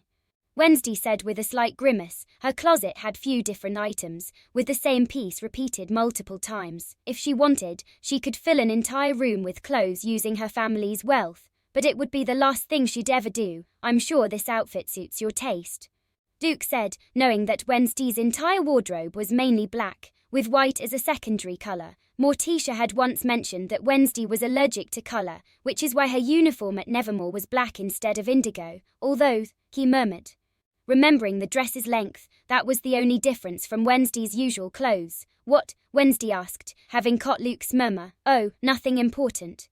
By the way, are those 2 twins your cousins, Addams or Frump? Luke asked, quickly changing the subject. Addams, second cousins, Nick and Simon, seniors at a normie school in New York. Both have orange auras, specializing in earth manipulation, Wednesday answered, as if giving a report on a target they were meant to eliminate. Their stone shields aren't bad, Luke remarked, recalling the 2 shields the twins had conjured quickly and effectively. Too bad their hardness wasn't enough to withstand Luke's telekinetic force. If he'd hit them without it, he would have broken his hands. He could tell those shields would withstand multiple gunshots. They could improve, but they spend the whole year lazing around, Wednesday said with mild disapproval, though she still held her second cousins in high regard. Why don't they go to Nevermore? Luke asked, refocusing on the road. Even on a straight path, it was better to avoid potholes if possible. They don't like studying, especially not at a boarding school. They keep saying they're free spirits or some nonsense like that. Plus, they constantly pull pranks at the normie schools they attend. They probably have more expulsions than the two of us combined. Wednesday replied. In a few minutes they arrived at the Addams mansion. Morticia and Gomez, with the help of Thing and Lurch, were setting up all the decorations for the birthday party that night. Wednesday looked at it all with a grimace, then went up the grand staircase with Luke toward her room. Darling, bring Luke down later to introduce him to your uncles. They'll be delighted to meet him, Morticia said, glancing up at the stairs. They just left to look for Nick and Simon after hearing that gunshot. Do you know what caused it? Morticia added, clearly suspecting that they were involved in the deafening shot from a few minutes before. Luke paused midway up the stairs, glancing at Morticia with Wednesday. He tried to keep a poker face. He was certain Wednesday's uncles wouldn't be thrilled to meet him after finding their sons unconscious in the woods with broken bones. I'll introduce him to the whole family later. I won't waste my time on multiple introductions, Wednesday said, continuing up the stairs without answering the question. Luke followed her in silence, just hoping Pugsley wouldn't go crying to Morticia. The last thing he wanted was to get on her bad side. As for Gomez, he was sure he wouldn't mind. He'd likely see the incident as child's play. You don't seem very happy about your birthday, Luke commented as he entered Wednesday's room and closed the door behind him. I'm not a fan of birthdays, Wednesday replied. Sitting on the edge of her bed and staring at Luke, she didn't like being the center of attention or having so many people crowding around for her attention. She knew that no matter how much she didn't want to celebrate, her relatives would show up, so she'd given up on not celebrating her birthday a long time ago. The only thing that would solve it would be running away, Luke nodded, not offering any further comments. As for him, he didn't like being the center of attention either, but he couldn't deny he felt a bit jealous seeing Wednesday's parents decorating the whole house with smiles to celebrate her birthday. Here, happy 16th birthday, Karamir, Luke said with a teasing smile, holding out the bag. I told you not to call me that, Wednesday replied with a cold expression as she snatched the bag from his hand. I'm just kidding, and I do it when we're alone, Luke said, amused, as he sat beside Wednesday, who was already opening the bag and pulling out the delicate dress. Truth often hides behind silly jokes, until it stops being funny, Wednesday said as she carefully examined the dress. Luke's mocking expression changed at Wednesday's comment, and he fell silent, thinking seriously. As Luke stood silently contemplating the sentence she said, Wednesday was able to observe the dress in peace. She liked the design. The dress was dark-toned with fine white vertical lines, giving it a great sense of elegance, which was to her taste. The collar was wide and pointed, evoking a retro style, and the sleeves were long. Everything was perfect until she noticed the length of the dress. It's very short, Wednesday commented with a slight frown. She really liked the elegant, classic style of the dress. Too bad it was too short for her taste. Her thighs would be visible, and she wasn't a fan of that. If she had to fight, it would be very uncomfortable. I didn't notice when I bought it. If you want, we can go exchange it, although there aren't any longer ones, Luke said, pretending to be clueless. Wednesday stared at him and knew he was lying. It was obvious to her what his intentions were, but she didn't say anything. She got up from the edge of the bed, the dress in hand, and walked to a door that led to a personal changing room in her room.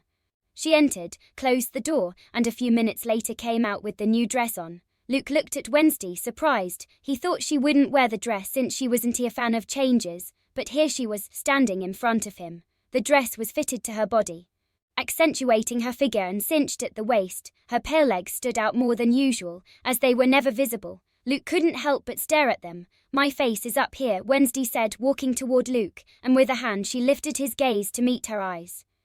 I know, Luke said, trying to sound calm, though it didn't quite work, causing Wednesday to smile slightly. You like my legs, huh? Wednesday said in a mocking, sharp tone. What? No, that's not it, Luke immediately denied, but his tone was far from convincing.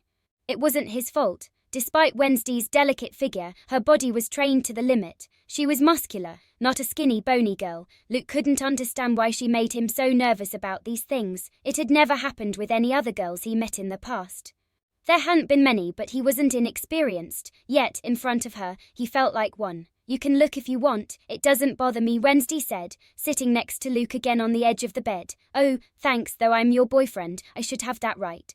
Luke said, turning his gaze toward that part of her body. Wednesday rolled her eyes, unable to believe how shameless he was. After a few seconds, Luke returned his gaze to Wednesday, who was also staring at him, wondering when he would stop looking at her legs. Are you really going to wear it? Luke asked. Yes, it's not bad to change things up once in a while, Wednesday replied. I'm glad to hear that. It'd be a waste to return the dress when it's the only length available. Luke nodded, secretly pleased. Try to make your intentions less obvious next time, Wednesday said with a slight smile, crossing her legs. The movement drew Luke's gaze. I don't know what you're talking about, Luke said, crossing his arms and slightly closing his eyes to hide it a little more. 10 minutes before 9 in the evening. Gomez called Luke to his office. It seemed like he had something to tell him, so he followed him to his large office while Wednesday waited for the guests, not too happy. Chapter on 150 Addams Family Tree. Gomez's office was at the end of a long, very dark hallway. The door was larger than usual and a deep reddish color. Luke entered for the first time and observed the room with curiosity. The room was bigger compared to Morticia S., which he and Wednesday had visited during their mission to read Goody Addams' Book of Shadows. Unlike his wife, Gomez was much more disorganized. His desk was covered in papers scattered everywhere, and books were piled up even in the corners since the shelves were crammed. One of these books must be some kind of mechanism that leads to a secret room, thought Luke. If it was like the movie, the secret room would open if you picked the right book. Supposedly, in that room Gomez kept a vault full of money, gold and other valuables. Luke wasn't planning on stealing or anything like that, it just reminded him of the movie he'd seen in his past life. Money wasn't something he lacked, and he wasn't so heartless as to think about robbing his father-in-law. What happened? Luke asked, curious. It had to be something important if Gomez had called him just minutes before the start of his beloved daughter's birthday party. I just wanted to show you something. It'll be quick, Gomez replied as he walked toward one of the office walls. Luke looked at the wall for the first time. Unlike the others, it had no shelves, statues, or decorations. The only thing on the wall was a dark fabric hanging discreetly, covering something of considerable size. It was made of a heavy, slightly worn material, with silver-grey details, and hung from a rod at the top. Luke walked over with Gomez, stopping and looking at the fabric on the wall, wondering what it might be hiding.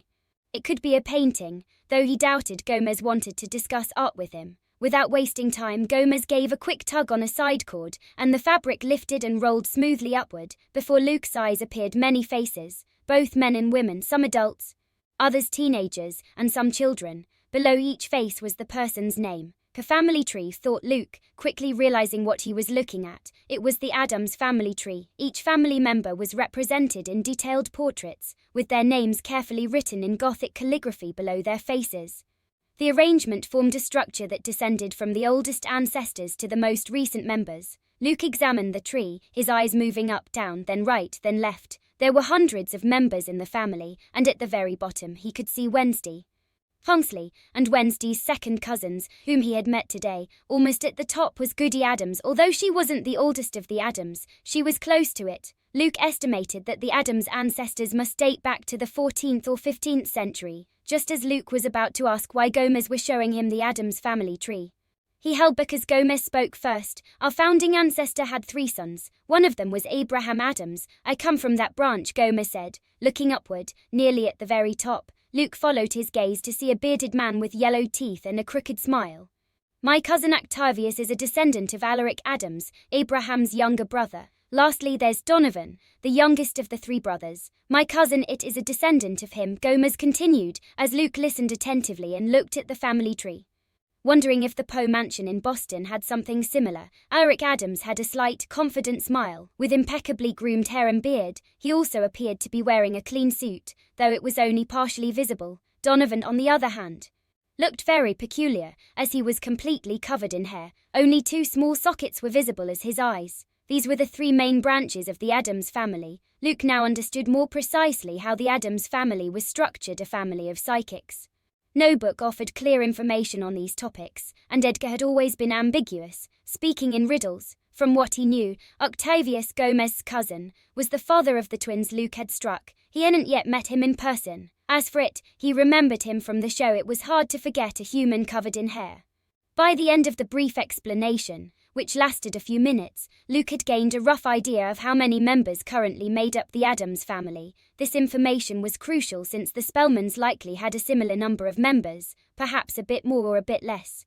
They have over 50 members, not counting Edward and others who are still alive due to their pact with the greater demon, thought Luke, furrowing his brow slightly as he realized the numbers he was up against, and this was without including the servants under the Spellman's command, such as Atlas, Amaranth, and Deacon. If each main branch of the family had approximately 20 members, this would imply a total of nearly 60 members for the Addams, who had 3 main branches. In Gomez's branch, the family consisted of Wednesday, Gomez, Morticia, Pugsley, Fester, and Eudora. However, these weren't all the members. Psychics often had longer lives than normies, making it common for great-grandparents to still be alive. With this in mind, and considering that psychics generally have 1 or 2 children in a family tree spanning around 3 generations, there could be almost 20 people in each family branch. With the members still alive due to demonic deals, plus the servants under their command, the Spellmans could have around 100 members in their ranks.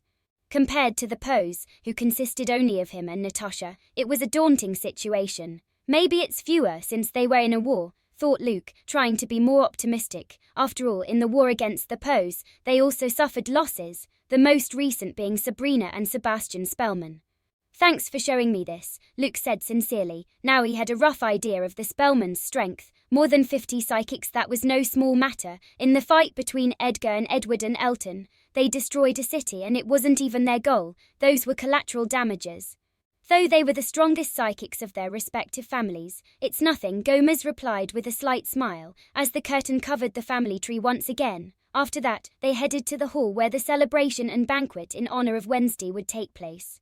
The hallways leading to the room were illuminated and decorated for the occasion, creating an easy path for anyone to follow. As Luke walked with his father-in-law, he checked the time on his wristwatch. It was 9:05 p.m. The party should have already begun.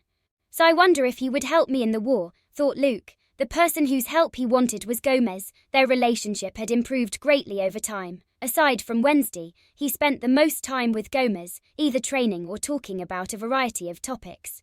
He also learned from Wednesday that Gomez belongs to the Demon Extermination Department, and it's highly likely that he holds a high position or is even the leader. So, if Luke tells him that the Spellmans make deals with demons, it could be very advantageous for the Poes. As long as Gomez believes him, since Luke has no concrete evidence, the only proof, if it can be called that, is that Atlas and the others tried to revive Crackstone, a demonic normie. Though everyone thinks it was to kill Luke, it did tarnish the Spellmans' reputation. If Wednesday believed him, why wouldn't Gomez? However, Luke pushed those thoughts aside. It would be best to gather solid evidence and expose the Spellmans so everyone targets them, rather than relying on trust alone. Wednesday only believed him because she trusts him. But not everyone will be the same. Even the Umbrio family, after reading Sophie's post-mortem letter, were skeptical about the Spellmans making demon deals, and they've yet to take any action despite having read the letter. Wednesday did say that her family loves war. And Luke doesn't doubt that the Addamses are willing to defend him. They invited him to their home, knowing the Spellmans might attack or turn against them for protecting him. But it's different to accept without any evidence that the Spellmans make pacts with demons, a taboo subject. Even for psychics who love dark witchcraft, like Goody Addams, and likely the Frumps. Gomez opened a pair of dark double doors and entered the room. Luke followed him, and the view that greeted him took him by surprise. Chapter 151, Wednesday's birthday. In front of Luke was a large, fully decorated hall. Dozens of people who had been invited were there. Like the decorations, everyone was dressed in dark-colored suits. Luke was surprised by the size of the hall, which, despite housing dozens of people, didn't feel crowded. Was there such a big room?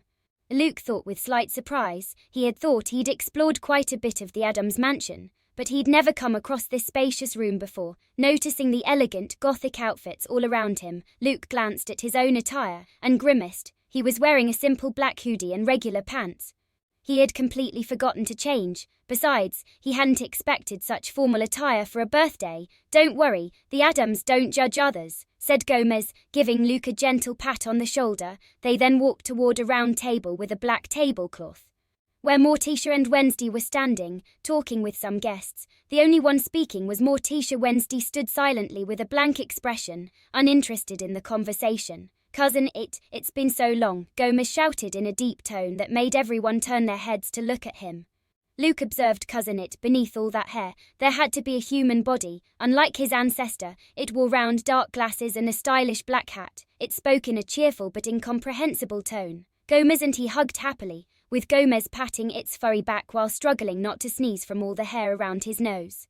"Let me introduce you all to my son-in-law. Come here, Luke," Gomez said, grabbing Luke by the sleeve and pulling him a step forward. Luke, with a slightly awkward expression, greeted everyone as Gomez made introductions. He wasn't even married to Wednesday to be called a son-in-law. But he didn't really mind. Besides it, his parents were there too. His father's name was that a strange name. Just like his son's, he was also covered in hair. The only difference was that he was shorter and rounder than it. Its mother, Onemia, was a middle-aged woman with dark hair styled in an old-fashioned way. Pinned to the sides, she wore a high-collared outfit reminiscent of Victorian fashion. What stood out most to Luke was the mustache on her face. Since when did women let their mustaches grow? Then he remembered she was an Addams and stopped staring at the broad mustache. Along with its family, another cousin, Octavius, was there with his wife and twin sons, Nick and Simon. To Luke's surprise, Octavius, his wife, and the twins greeted him very warmly, and Luke could tell they were being genuine. "Nice fight, although I'm not sure if I should call that beating a fight," Nick said with a loud laugh. "Bad idea," as he started coughing from the injuries he'd received today. Simon didn't pay any attention to his brother's suffering and looked at Luke with a big smile. "I never thought our double shields could be destroyed so easily." "Well done," he said, giving a thumbs up in approval. "We can have another friendly match later," said Nick, who had already recovered. Sure," Luke said with a strange expression. He hadn't expected such goodwill from the two brothers. Plus, they seemed eager to keep fighting and getting into dangerous situations. "My compliments, Gomez. Wednesday chose a great son-in-law for the family," said Octavius, nodding several times as he looked at Luke. Unlike Gomez and his two boisterous sons, Octavius had a lazier, more relaxed expression. He had dark circles under his eyes, and his hair was slicked back in a stylish way. Octavius had expected Luke to behave very respectfully toward his family, but that wasn't the case. The first thing Luke did when he met Octavius's sons was knock them out, leaving them with a few broken ribs. This act earned Octavius's respect, as it showed him that Luke wasn't looking for the Addams family's acceptance or help in the matter everyone knew about. "Ha ha ha, of course," Gomez laughed heartily. While Gomez talked with his two cousins, Luke stood beside Wednesday, who was wearing the dress he had given her. Morticia, who was nearby, looked at Luke with a slight smile. She had been very impressed when she saw her daughter in a short dress. She knew Wednesday wasn't fond of dresses that showed skin, mainly for practical reasons and because she wanted to keep her pale complexion.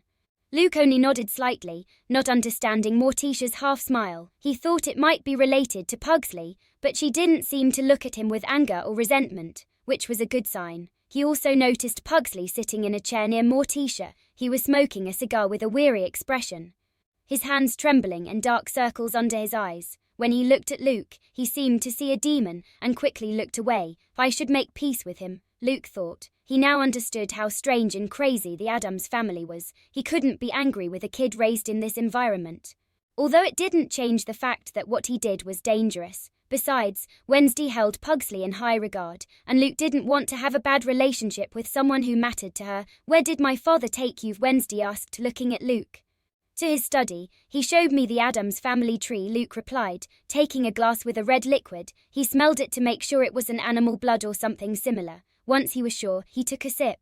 Wednesday murmured. "Luckily, the pose and the Addamses were never matched together," Luke commented, not having seen any pose on the Addams family tree. Luke's moral boundaries were unusual, one of them being that he would never pursue a romantic relationship with any family member, no matter if they were a third or fourth cousin or related through distant ancestors. In Harry Potter, there was something similar. Pure-blood families would marry among themselves to maintain a pure lineage. By practicing this for many generations, pure-blood wizardic families ended up all being related, even if they were from different families. By restricting marriages to their close circles, all members eventually became cousins, distant uncles, or related in some way, leading to inbreeding. Although among the outcasts there are no negative effects, Luke, as a decent human being, rejects such practices. Fortunately, the psychic families belonging to the Big Six do not intermarry. There are particular cases like Morticia and Gomez, but these are very rare throughout history. Would you break up with me if we were related? Wednesday asked, aware of Luke's aversion to inbreeding.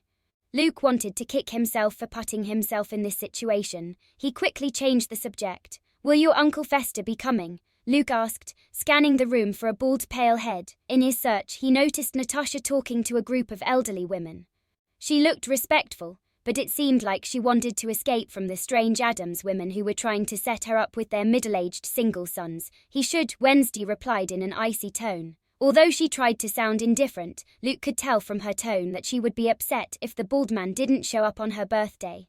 She's not honest with her feelings, Luke thought, saying nothing, since he wasn't the best at expressing himself either. Where are the Frumps? Luke asked, beginning to look for signs of this important psychic family in the grand hall. My mother, my sister, and her children won't be coming. The one who answered was Morticia. Her tone wasn't angry or indignant. Despite her family's absence, Wednesday didn't seem affected by it either. The fewer people, the better. She didn't have a close relationship with her maternal family like she did with Uncle Fester or other Addams relatives.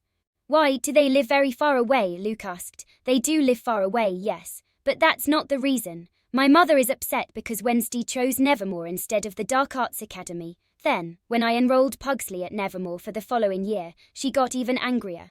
This is her way of showing her discontent, Morticia answered calmly. Luke could tell from this that the Frumps must be supremacists. They probably despise normies, like the Spellmans. He just hoped they weren't Satanists. If Morticia sent Wednesday and Pugsley to an outcast institution that seeks peace with normies, they're bound to get upset. To Luke, it seemed normal that there would be outcasts who hate normies. After all, there were many people like Crackstone who wanted to hunt down outcasts or perhaps didn't go that far, but still condemned them to ostracism. They wouldn't have much patience for building good relationships or coexisting peacefully without bothering each other. Luke would undoubtedly choose the second option. The best approach is to coexist in peace, not trying to forge friendships, but also not hating them or wanting to exterminate them. After all, there are many normie things that Luke likes, just for that reason. If there were a war, he would defend the normies. He wouldn't let the internet, video games and other entertainment disappear. Who would create the shows, movies and other things he enjoys? The party continued. Gomez introduced Luke to all the Addams present. It was a tedious task, but not all that bad. The Addams were very enthusiastic and different from one another. In one corner of the grand hall, there was a mountain of gifts that Luke eyed with a bit of envy. It would be nice to have so many relatives to receive that many presents. At 3:33 a.m. in the morning, the party ended, and all the Addams left the mansion. Gomez, Morticia, Pugsley, Lurch, Natasha, and Thing went to bed. Meanwhile, Luke and Wednesday stayed up, opening the gifts. Wednesday wanted to get it over with as quickly as possible.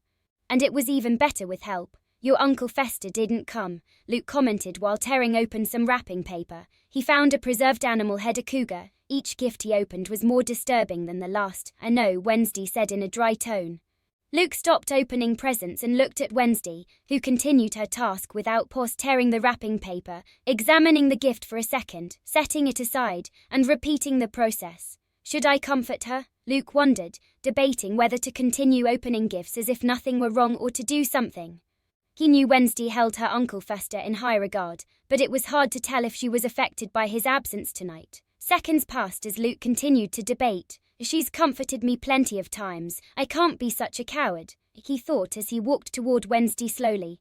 She didn't notice, absorbed in her thoughts as she opened the presents. There was no way he could lose to Wednesday in empathy. Without hesitation, he hugged her from behind, his arms wrapped around her firmly though not too tightly. What are you doing? Wednesday asked. Her voice as monotone and cold as ever. I just want to hug you, can't I? Luke asked. If he said it was to comfort her, Wednesday would elbow him to push him away, saying she didn't need anyone's comfort. So he told her he wanted to hug her, hoping that would make her allow it. Wednesday replied, letting Luke hug her. Seconds passed in silence, stretching into minutes. Neither of them moved from their position, and only their quiet breathing could be heard. That's enough, Wednesday said, breaking the silence. Yes, ma'am, Luke replied, pulling away and resuming the task of unwrapping presents. Finally, they finished opening the mountain of gifts and began heading to their respective rooms. Luke yawned. It was past 4 in the morning. They reached the door to Wednesday's room. Good night. Luke said. He was about to continue to his own room when he was suddenly pulled inside. Wednesday shut the door and looked at him with her deep dark eyes in the dim light of the room. With the sudden movement and his drowsiness, Luke wasn't entirely sure what was happening until Wednesday started kissing him and guiding him backward. He stumbled back until he fell onto the bed, with Wednesday following him, kissing him as she leaned over him. At that moment, Luke's drowsiness vanished instantly. This could only mean one thing. The moment he'd been waiting for was finally happening. Chapter 152 Soul Weapon. Luke's eyes opened slowly. He noticed the canopy bed ceiling above him, one that wasn't his. In an instant he remembered what had happened just a few hours ago during the night. I did it, Luke thought, raising his fist in triumph. He had done it with Wednesday for the first time. He had had sexual intercourse before, though not many, but this was the best night of his life. He couldn't compare the previous girls to Wednesday. It was even better than killing Sabrina, Sebastian, and Atlas. It was more exhausting and at various moments he had been dominated unlike his previous battles, even though it was her first time. Wednesday herself had told him after he asked. The gothic girl seemed like an expert. Why is she a genius at everything? For a second, Luke doubted Wednesday's claim that it was her first time. Yet, it made no sense for her to lie about it, since she never lies about trivial matters. If I die now, I have no regrets, Luke thought with a faint smile. He turned his head to look at Wednesday, who was lying on her side of the bed, perfectly still and sleeping. She rested completely straight, in a flawless position, with her arms crossed over her chest like a corpse. Unfortunately for Luke, after finishing that with her, Wednesday had put on her pajamas, a black set adorned with tiny miniature skeletons scattered across the fabric.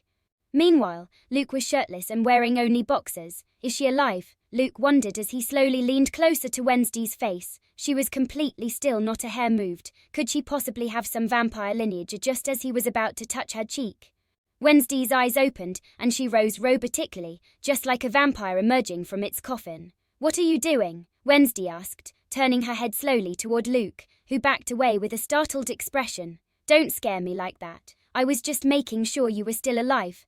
Maybe something happened to you after last night, Luke said with a teasing smile. Aren't you giving yourself too much credit? I did more than you, Wednesday said, laughing in an obviously fake and theatrical way. Luke dropped his mocking grin because, well, she had a point. Not that she did more than him, but he did not take on the job alone. We both did well, equal credit for both of us. Case closed, Luke said, getting out of bed. Case reopened, considering you already had experience during your pathetic womanizing phase. I did a better job for it being my first time, Wednesday said coldly, recalling certain rumors from last year at Nevermore involving Luke. Luke's expression darkened at the memory of that time. It wasn't his fault. Edgar had tempted him, and besides, so many girls had approached him.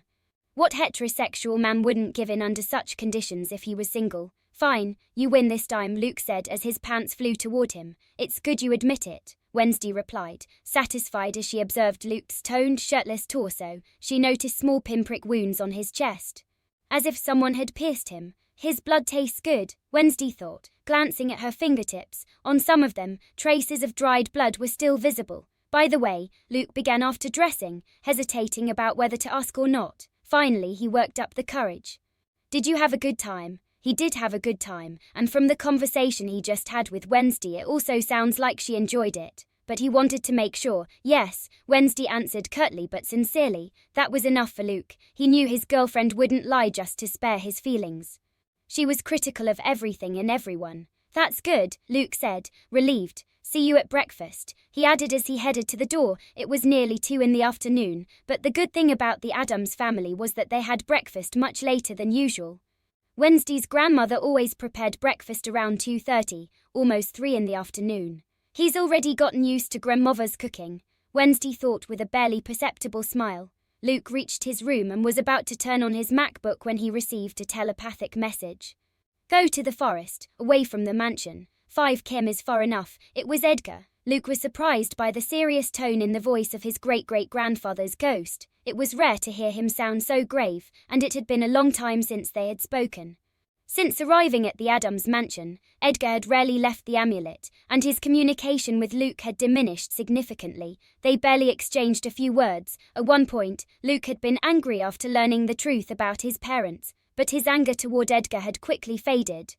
Blaming him would have been pointless. Even so, they still didn't speak much. Luke wanted to talk more with his great-great-grandfather. but the answers he got were curt, and it seemed like Edgar was in some kind of hibernation or something similar. Luke grabbed the amulet, put it around his neck, and flew out the window. He had removed the wooden planks covering the window some time ago. Unlike Wednesday, he didn't want to look pale like a corpse or a vampire. He ventured into the forest and, before long, reached an area 5 km away from the Addams mansion.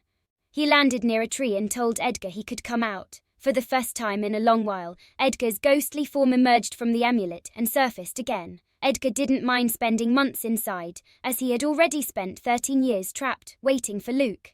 Can ghosts get dark circles under their eyes? Luke wondered, a little surprised at Edgar's face, which looked tired compared to the last time he'd seen him. How have you been, kid? Edgar asked with his usual smile. Fine, though that doesn't seem to be the case for you. What have you been doing in there? Are you really that afraid to come out at the Addams mansion? Luke asked, meaning no offense. He couldn't understand why Edgar was so cautious, or whether there was actually a way for him to be detected. For hundreds of years, Edgar had helped the Poe descendants. It would be strange if he could suddenly be detected now. Supposedly, only someone with Poe blood could see him, so how could they even hurt him? Although Luke remembered Natasha mentioning that it was possible to harm him despite being a ghost. It seems my tired face is giving me away. I haven't worked this hard in a long time. As for the Addams mansion, it's possible I could be detected by clairvoyant psychics or certain types of sorcery. But I'm not afraid of that. I just used it as an excuse so you wouldn't bother me. Edgar replied, stroking his mustache. Being a ghost for hundreds of years, Edgar had learned how to hide and avoid detection, even from clairvoyants or individuals skilled in sorcery. Thanks to this, the Spellmans never discovered that Edgar had been aiding the Poe descendants for many years. So I knew it, you old liar, Luke thought. So what were you doing that required you to stay locked inside the amulet? Luke asked. Searching for the whereabouts of the Poe soul weapon, Edgar replied, and Luke was stunned by the answer. Before attending Nevermore, he wouldn't have known what a soul weapon was, but now he had that knowledge. The 6 most prominent psychic families held their positions due to their inheritance and legacy. The most significant aspect of this legacy was the soul weapon, a unique and supernatural artifact passed down through generations. Soul weapons were the symbols of a clan leader's authority. The term soul weapon originated from the fact that the previous wielder would leave their soul and powers within the weapon upon their death, forming part of the inheritance for their blood heir. This allowed them to pass on their will and beliefs through the weapon. Soul weapons became more powerful with each generation due to the accumulation of new souls and, consequently, more power. In addition to their auras, psychics were at the top of the hierarchy for this reason. However, among all the psychic families in America, only the 6 great families possess such weapons, a very small percentage. Can you search for its location? Luke asked, confused. Edgar had previously told Luke that the Poe soul weapon was last used in a battle near Ohio. This occurred when Natasha became separated from her parents as they were being pursued by the Spellmans. After that, the weapon was lost. Because soul weapons are vessels for a large number of souls and are imbued with the aura of psychics, they are sentient beings. This gives them certain methods to avoid being captured by enemies and destroyed, although such a task is still very challenging. Yes, I have my methods, although I haven't found it yet. I'm close. I need to pinpoint its exact location so you can find it and bond with it. It's near the border between Ohio and Pennsylvania, Edgar said. When Natasha was separated from Luke's parents, she headed toward Kentucky, while John and Sophie went deeper into Ohio. They hid the evidence between Sunnyvale and Shadesize before continuing their flight to mislead the Spellmans and draw them away from the hiding spot. How Luke understood based on what Edgar had just said that his parents must have headed to Pennsylvania after hiding the evidence. It was there that they had their final battle before they died. When you acquire our family's soul weapon, your strength will increase significantly. You'll have a great advantage over those bastards, Edgar said with a smile. Why, they also have their soul weapon, Luke remarked. Yes, but remember that Edward never died, and many others made deals with demons, so their weapon hasn't grown stronger in a long time.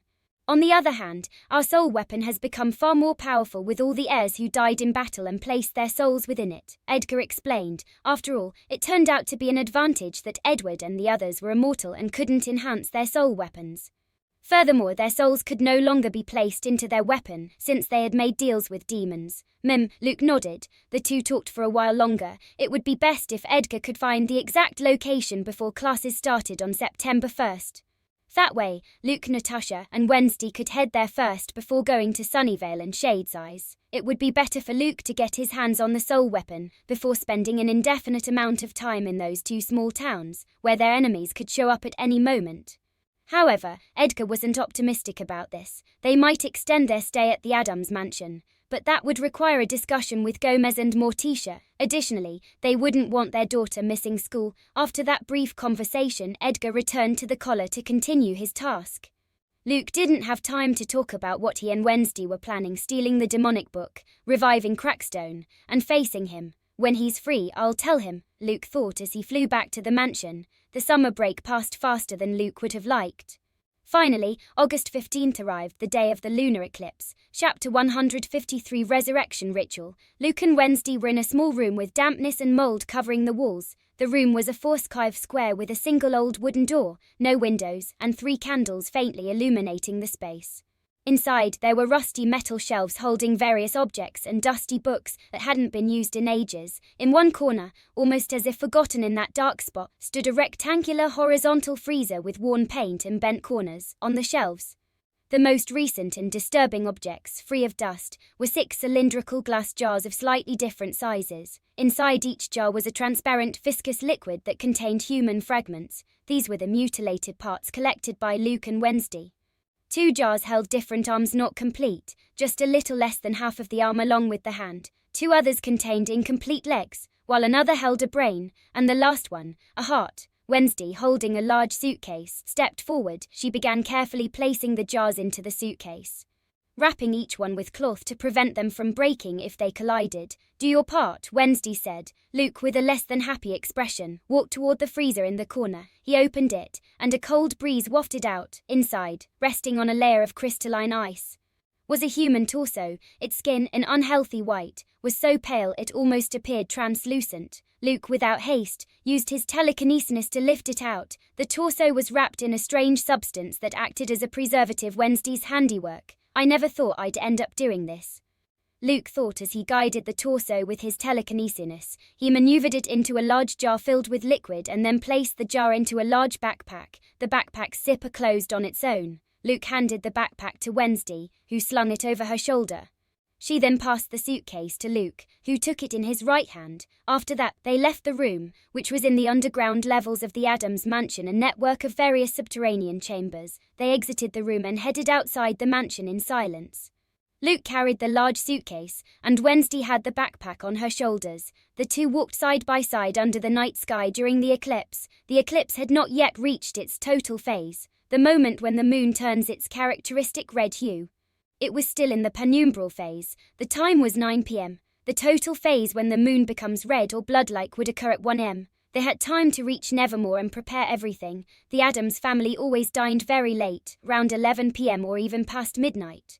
So Luke and Wednesday had to come up with an excuse for their absence at dinner tonight. The excuse they gave was that they were going on a date tonight. Wednesday herself came up with this excuse, as it was the only way to avoid her family's interrogation and keep them from thinking too deeply about their absence. Wednesday climbed on Luke's back and he began to lift off the ground. He was gaining more and more altitude, heading in a northerly direction. His speed was also getting higher and higher, reaching 120 kilometers per hour. Wednesday was not there just to enjoy the ride and the scenery. A current of dark energy began to envelop her body, slowly spreading towards Luke. Wednesday conjured darkness, causing the light around her and Luke to vanish. It was as if their surroundings had been switched off, leaving them in a shadowy void that rendered them almost invisible to any onlookers.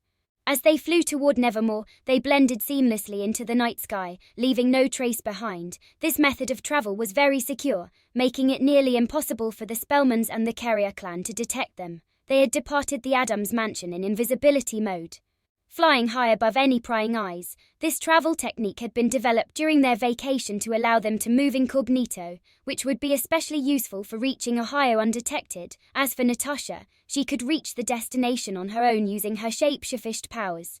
Once there, they would use their false identities and other measures to operate for as long as possible. The journey in the Addams limousine had been approximately 500 kilometers, but since they were flying in a straight line, it was shorter. Additionally, Luke's speed was constant, unlike a car that had to slow down for turns, stoplights, and other obstacles. By around 12:30 am, they arrived at Nevermore. They circled the Gothic Academy, heading toward Raven Island, which housed Crackstone's crypt. Luke and Wednesday were very cautious as they entered Raven Island.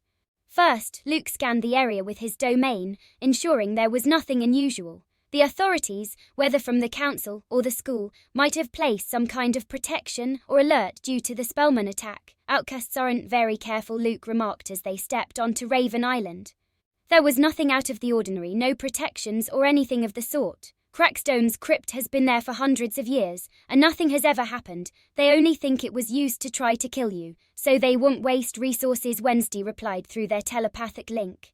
Besides, Crackstone's crypt was sealed. Even if someone wanted to destroy the door, they wouldn't be able to enter unless they used Addams' blood. And even then, the Addams must be alive and present at the crypt. It has to be fresh blood. Finally, they landed in front of Crackstone's crypt.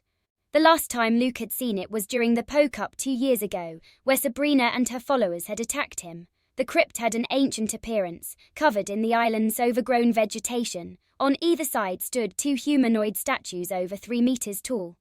With wings stretching from their backs, Wednesday climbed down from Luke's back and walked toward the crypt's entrance, which featured a lock with no keyhole. Without hesitation, she brought her thumb to her mouth and bit it, creating a small wound that began to bleed.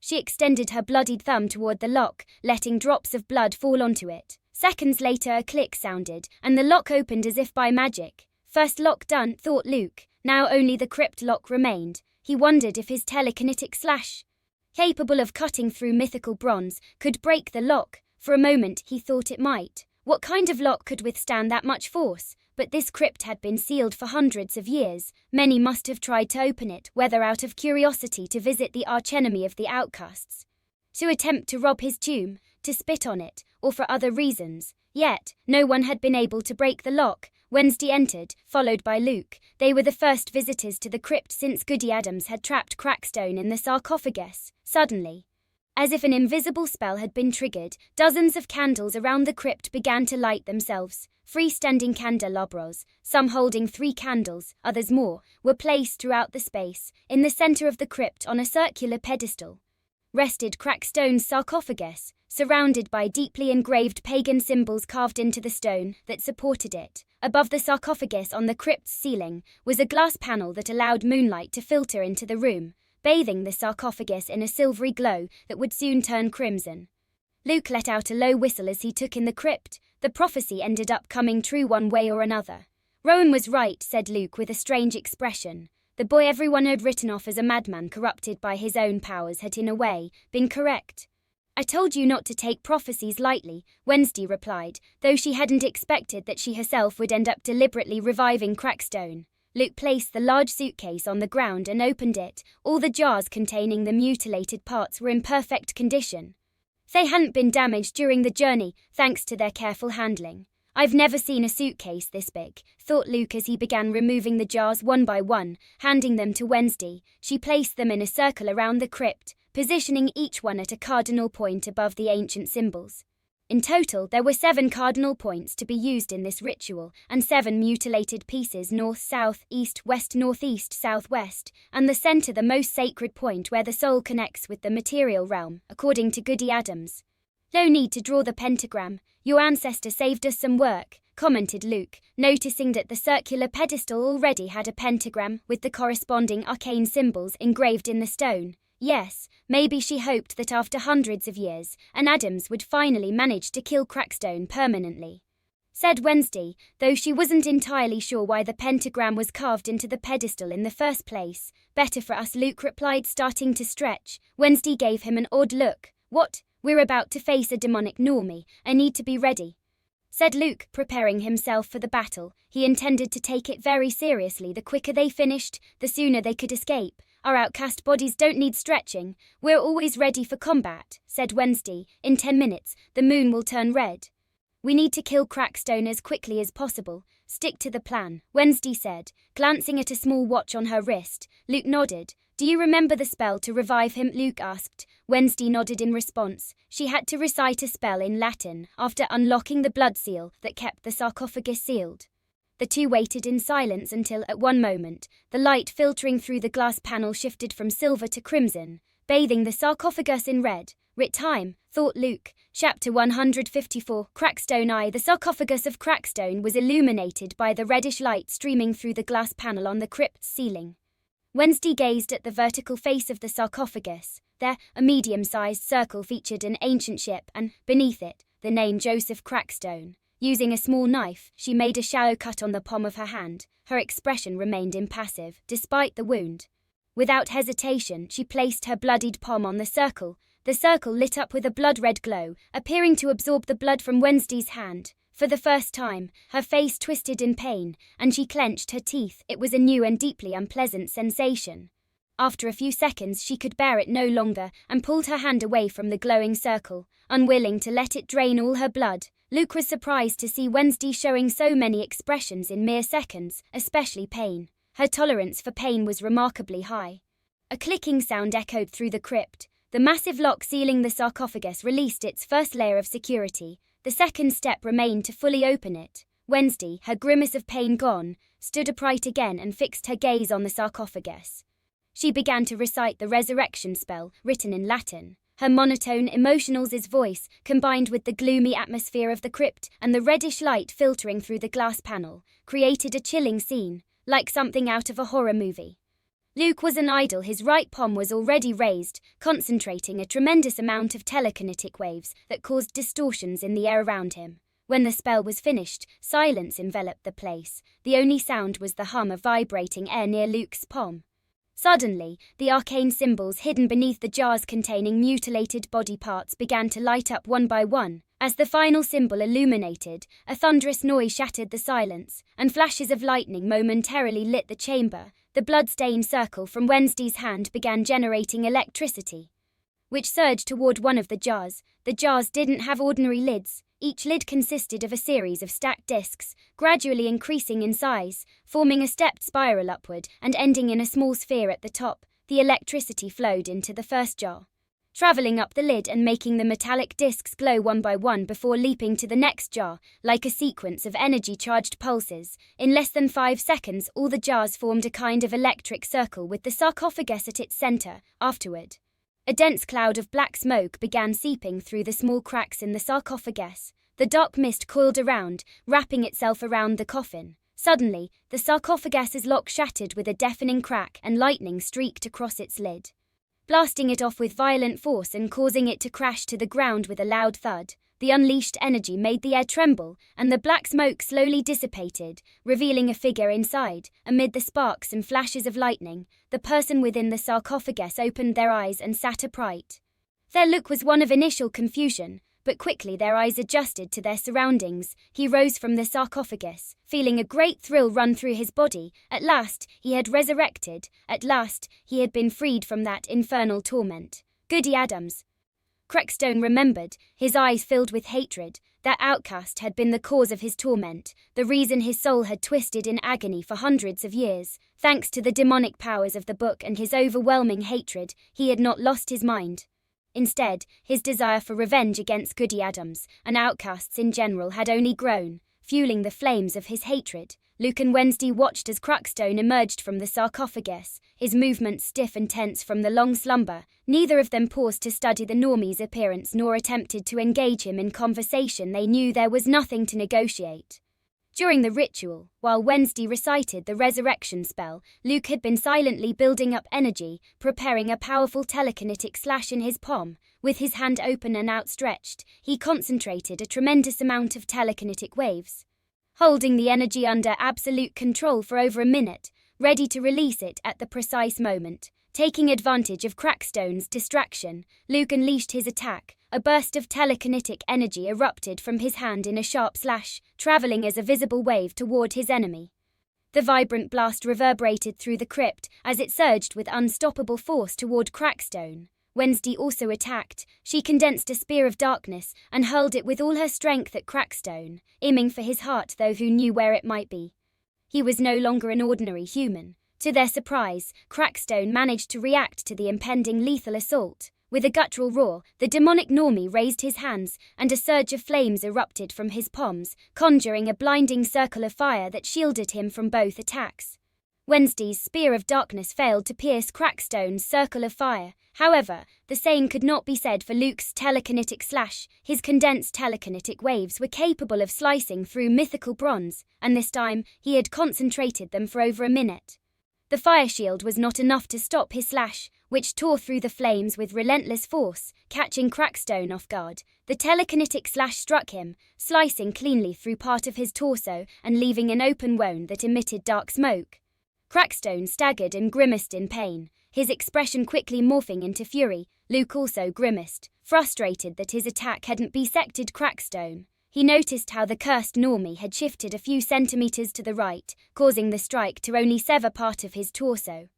Crackstone's flesh began to heal at an unnatural speed, the wound closing and regenerating within seconds. His eyes locked onto the two attackers. He immediately recognized them as those pagan outcasts. Raising his hand, a staff materialized out of thin air.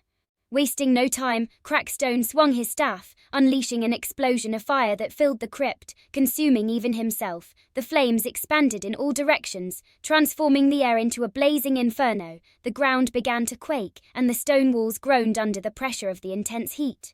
Luke and Wednesday managed to react just in time to avoid being consumed by the flames. Each activated their teleportation abilities, vanishing from the crypt just as the fire reached its peak. They both reappeared outside, a few meters from the crypt, which exploded from within, sending a column of fire and smoke into the night sky. What had once been a solid structure was now a smoldering pile of ruins. Crackstone emerged from the crypt, walking slowly, making his way through the fire and debris. In his right hand he held a staff, and in his left, a book that seemed to be made of skin. Luke and Wednesday's eyes locked onto the book. That was their objective, and to claim it, they would have to put this normie to rest forever. Meanwhile, Crackstone's gaze fixed on Wednesday, Goody Addams. "No, you must be her descendant," he said, his voice sounding as if it came from the depths of hell. His eyes burned with even greater hatred as he stared at the descendant of the person who had imprisoned him in that sarcophagus for centuries. Wednesday said nothing. Her expression was colder than usual. On this blood moon night, she would settle her family's grudge, ending Crackstone's existence once and for all. She conjured her dark scythe into her hand, and the shadows beneath her grew, ready to act. "I wonder where your black heart is," Luke mused. Surrounding him floated over a dozen small knives as hard as steel, a birthday gift from Natasha. The knives had been in the backpack where they had carried the human torso. Before Crackstone had imploded the crypt, Luke had managed to retrieve the bag with his shambles ability. Crackstone turned his gaze to Luke for the first time. He didn't recognize him, unlike Wednesday. However, he was knowledgeable about outcasts, especially psychics and their auras. After all, he had been a hunter of outcasts. Knowing your prey was crucial. Telekinesis, and perhaps something more, Crackstone thought, recalling how Luke had vanished. As for the girl, he noted how shadows had enveloped her, marking her aura as one of darkness. Under normal circumstances, Crackstone would have prioritized Luke. As his telekinetic slash had proven dangerously lethal, only a sidestep had spared him from being cut in half. But this was no ordinary situation. Before him stood the descendant of Goody Addams, his arch-nemesis. His overwhelming hatred drove him to focus on killing Wednesday in the most agonizing way possible, relegating Luke to secondary importance. Without another word, Crackstone charged at Wednesday. The battle had begun. Chapter 155. Crackstone E. Crackstone propelled himself forward with a burst of fire behind him, making his speed much faster. "Is he going for close combat?" thought Luke, surprised to see that Crackstone intended to engage in close-quarters combat with Wednesday. He had assumed that since the normie held a magic staff in one hand and a demonic book in the other, he would attack from a distance. Luke didn't just stand idly by as the normie, with a fiery rocket behind him, approached his girlfriend. He immediately used all his 6-ton telekinetic strength to immobilize Crackstone. His speed only decreased slightly under the 6 tons trying to crush him. This surprised Luke, as it meant Crackstone must possess strength exceeding 6 tons. However, Luke also sent a mental command to Crackstone, ordering him to stop. Crackstone halted for only a second before continuing his charge. Although the time Luke bought for Wednesday was brief, it was enough for her. She leapt upward with all her might, reaching nearly 10 meters and successfully evading Crackstone's charge. In midair, she conjured more than 5 spears of darkness, which immediately launched toward Crackstone. He stopped in his tracks and raised his head, staring at Wednesday, with superhuman reflexes. Crackstone quickly moved his head to dodge the spears, which grazed his cheeks, leaving black blood trails that healed instantly. One spear managed to pierce his shoulder, but his regeneration was so fast that he barely showed a faint grimace of pain. "Now you have no escape," Crackstone exclaimed with a manic smile, aiming his staff at Wednesday. Wednesday was in the air, falling slowly toward the ground like a feather. She couldn't dodge in such a position, since she had no shadows to use for shadow travel, and no flight ability. A burst of fire shot out of Crackstone's staff at great speed and size, heading straight for Wednesday. If it hit her, it would reduce her to ashes. The manic smile vanished from Crackstone's face when he saw Wednesday disappear from the spot. His attack ended up turning a medium-sized rock to ashes.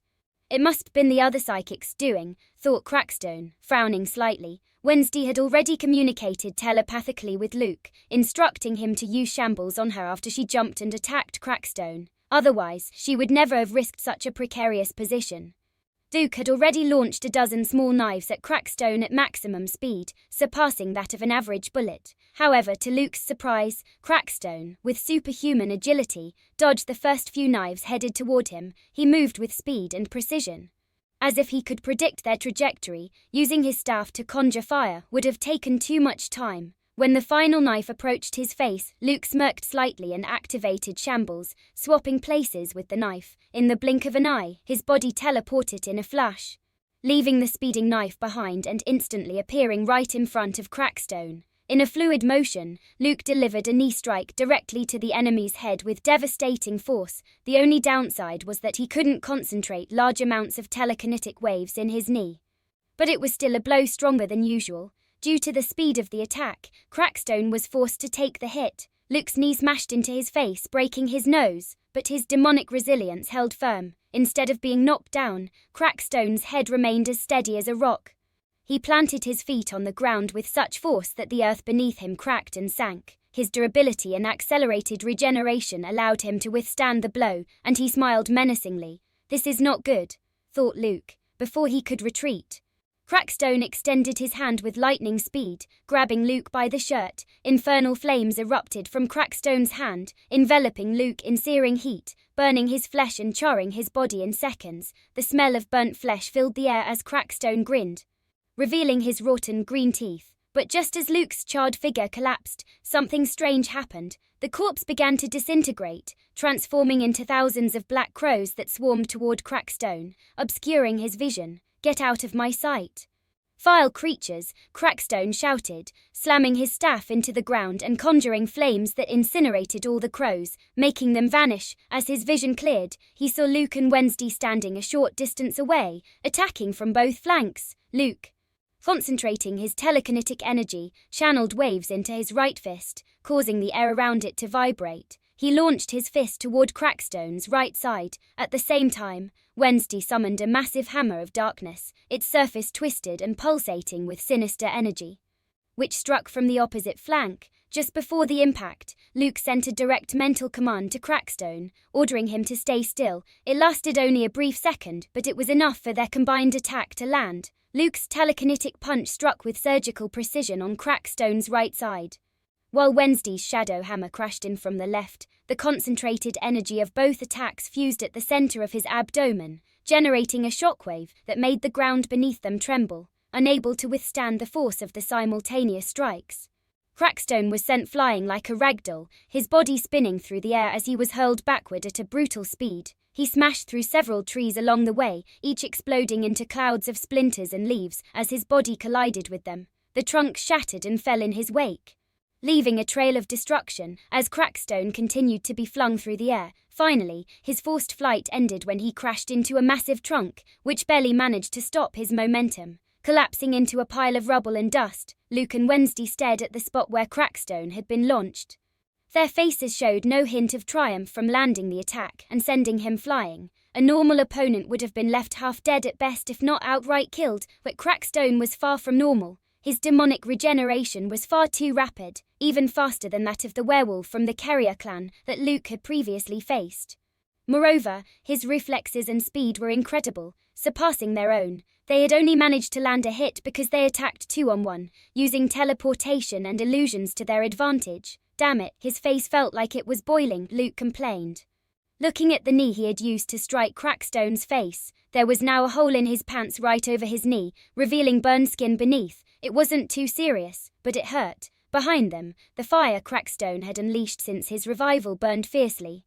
Spreading steadily across the island's vegetation, the flames were immensely powerful, far stronger than those conjured by Sabrina or Sebastian. Normal damage won't be enough. He's stronger than we expected, Wednesday said with a serious expression, since they were facing a normie who had made a pact with a greater demon. They had conducted extensive research to at least gauge some of his strength, but they hadn't anticipated his regeneration being so superhuman, even surpassing that of werewolves. On top of that, his reflexes and speed were superior to theirs, thankfully. Being a team of two allowed them to support each other. Through their telepathic bond and an unspoken understanding, they could fight on even terms and even gain an advantage. Still, the damage they inflicted on him was minimal. They watched as Crackstone stood up again, advancing toward them without a single visible injury, despite taking a direct hit and crashing through multiple trees along the way. Do we stick with Plan A or move to Plan B? Luke asked through their telepathic link. Speaking this way was faster and saved energy. Finding his black heart will take too long. Who knows where he's hiding it, and it might even be tiny. Plan B, Wednesday replied. Luke nodded in agreement. This time, Crackstone didn't approach to fight at close range. He understood that with their bothersome teleportation techniques and the fact that he was facing two opponents, he wouldn't be able to inflict much damage. Raising his staff, he began to conjure a massive amount of fire, and within just a few breaths he had created a large fireball radiating intense heat. The temperature in the area rose by several degrees. Without wasting any time, he made a forward motion, sending the fireball hurtling toward Luke and Wednesday, burning all the vegetation in its path. Chapter 156 Crackstone. Luke and Wednesday created their respective shields against the massive fireball already descending upon them. Luke created a telekinetic shield that rose like a transparent barrier, vibrating intensely. It resembled a crystalline wall that shimmered with a faint glow. Wednesday's shield, on the other hand, was one of dense and profound darkness. When the two shields met, their protective effect amplified. Luke's telekinesis intertwined with Wednesday's darkness, merging to form an even more powerful barrier. This fusion emitted a strange aura, a swirl of black and white moving in chaotic yet harmonious patterns. The fireball struck the combined shield with a deafening roar. Flames crackled and hissed upon contact, spreading sideways in a wave of intense heat. The shield trembled under the pressure but held firm, keeping the fire's force at bay. Finally, the fireball exploded into a cloud of flames and energy, a blinding eruption that illuminated all of Raven Island. Though the shield absorbed most of the impact, the explosion partially broke through, scorching the ground and setting nearby trees ablaze. As the shield dissipated, Crackstone frowned, realizing his enemies were no longer in sight. He stood motionless, his eyes scanning every corner of the surroundings, searching for traces of Luke and Wednesday. The haze from the recent explosion still hung in the air, making every shadow seem thicker and more deceptive. Suddenly, he sensed something unusual, a subtle disturbance in one of the tall trees, where the shadows seemed to move unnaturally. At first he hesitated, but he sharpened his senses and finally detected a faint growing hum. Focusing his gaze on the tree, Crackstone could just make out a distortion in the darkness, exactly where Luke and Wednesday were hiding. Wednesday had cloaked them in a veil of shadowy camouflage, a blackness that blended seamlessly with the forest's shadows. Only someone with senses as sharp as Crackstone's could have found them so quickly, but by then, it was already too late. Luke had already gained the seconds he needed to concentrate his energy into a vibrant telekinetic sphere. Humming and ready to be unleashed, he launched the telekinetic orb toward Crackstone. The sphere shot forward with impressive speed, nearly blurring as it cut through the air. Wednesday acted simultaneously, releasing 3 orbs of darkness, each the size of a basketball, which followed the telekinetic orb like dark satellites. Crackstone tried to move, flexing his body in an attempt to dodge the telekinetic orb, but Wednesday's dark orbs made it far more difficult. The 3 dark spheres acted like invisible anchors, pulling him in different directions. As Crackstone struggled, the telekinetic orb closed in rapidly. Realizing he couldn't evade it, Crackstone decided to defend himself. With a swift motion of his staff, he conjured a reddish stone shield enveloped in flames. The telekinetic orb collided with the fiery wall, unleashing its accumulated energy in a deafening explosion. A blinding flash of energy erupted, and the force of the blast was so immense that the ground beneath Crackstone was carved into a massive crater. Nearby trees were uprooted and hurled in every direction. This time, Luke's telekinetic orb was far more powerful than the one he had used against Sebastian. Had he used this level of power back then, it would have destroyed the entire middle courtyard of Nevermore. The difference lay in his intentions and circumstances during that fight. He hadn't wanted to cause too much damage to the school's property, and Sabrina had been nearby. Attacking with such force would have killed her. Furthermore, Sebastian wasn't as powerful as Crackstone, so using that much power wasn't necessary. In addition, Luke's strength had grown significantly since that battle. Luke and Wednesday sprinted toward Crackstone. They needed to seize this moment to finish him off if possible. Upon reaching the massive crater, they descended swiftly without hesitation. There at the center of the crater, Crackstone was standing. To both their surprise, however, his condition didn't look good at first glance. He was missing an arm and a leg, and his face was even more disfigured than usual, though it had already been grotesque with its decayed greenish hue since his resurrection. Despite his state, Crackstone remained upright, firmly holding the demonic book and his cursed fire-spewing staff. His wounds were regenerating at an astonishing speed. Even his missing leg regrew before Luke and Wednesday could reach him to pummel him into submission. Luke now understood that if Crackstone made it to Nevermore, he could easily destroy its infrastructure. Although the professors were strong, not all of them could match the strength of this demonic normie. Luke and Wednesday were special cases, rare talents, who had already surpassed many adult outcasts. As demonstrated when Luke killed Atlas, or Wednesday took down Shark, the vampire from the Carrier clan. Seeing the two charging toward him, Crackstone engulfed himself in flames and shot into the sky in a fiery vortex, a peculiar way to travel. Luke and Wednesday followed, throwing a barrage of attacks at him. Unfortunately, they couldn't land any fatal blows, as his regeneration was too fast, and the fiery vortex served as an excellent defense while he fled at high speed. Within minutes, Crackstone had completely healed and returned to the fight. The roles were reversed. Luke and Wednesday dodged Crackstone's fiery attacks, which he seemed capable of casting endlessly and without any need for preparation. Stupid regeneration and fire-spewing staff, Luke cursed in his mind as he dodged a fireball. Thanks to the synergy he had with Wednesday, they managed to evade Crackstone's relentless attacks. They defended themselves with their complementary shields. Luke used shambles on Wednesday, as the fire often prevented her from traveling through the shadows. They counterattacked only when the timing was right. The forest on Raven Island was in ruins, much of it was engulfed in flames, craters scarred the terrain, and a multitude of dark orbs launched by Wednesday remained scattered across the battlefield, refusing to vanish. Crackstone noticed that those dark orbs didn't disappear. He realized Wednesday was plotting something, though he couldn't discern exactly what. Despite holding the advantage, his regeneration keeping his body in perfect condition, he remained cautious. Luke and Wednesday, in contrast, showed signs of fatigue and accumulating injuries from the intense fight. Though none of their wounds were severe, they bore light burns, cuts and bruises. Even so, Crackstone dared not let up on his assault. He couldn't give them a moment to breathe and had to attack relentlessly. With any means necessary, he knew that if he gave Luke any time, the boy might conjure another dangerous orb like before. That explosion had been perilous even for him, inflicting internal damage on his blackened heart. In a split second, Crackstone unleashed a torrent of fire directly at them. Luke reacted swiftly, tearing up the forest floor with his telekinesis to form a barrier of earth as a shield. Then, wasting no time, he used his shambles technique to teleport away from Crackstone, observing the battlefield from a safe distance thanks to his domain.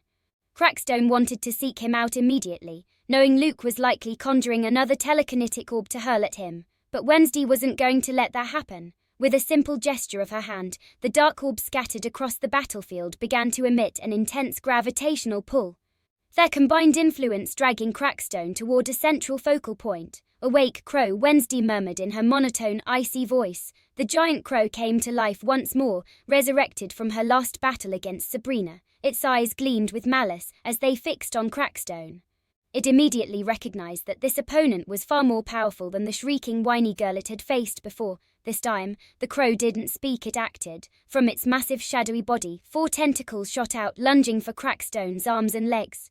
In response, Crackstone conjured fiery bursts that twisted the air, scorching the tentacles. but the crow held him immobilized just long enough for the dark orbs to intensify their pull, dragging him closer to the ground through their collective force. The crow endured for a time.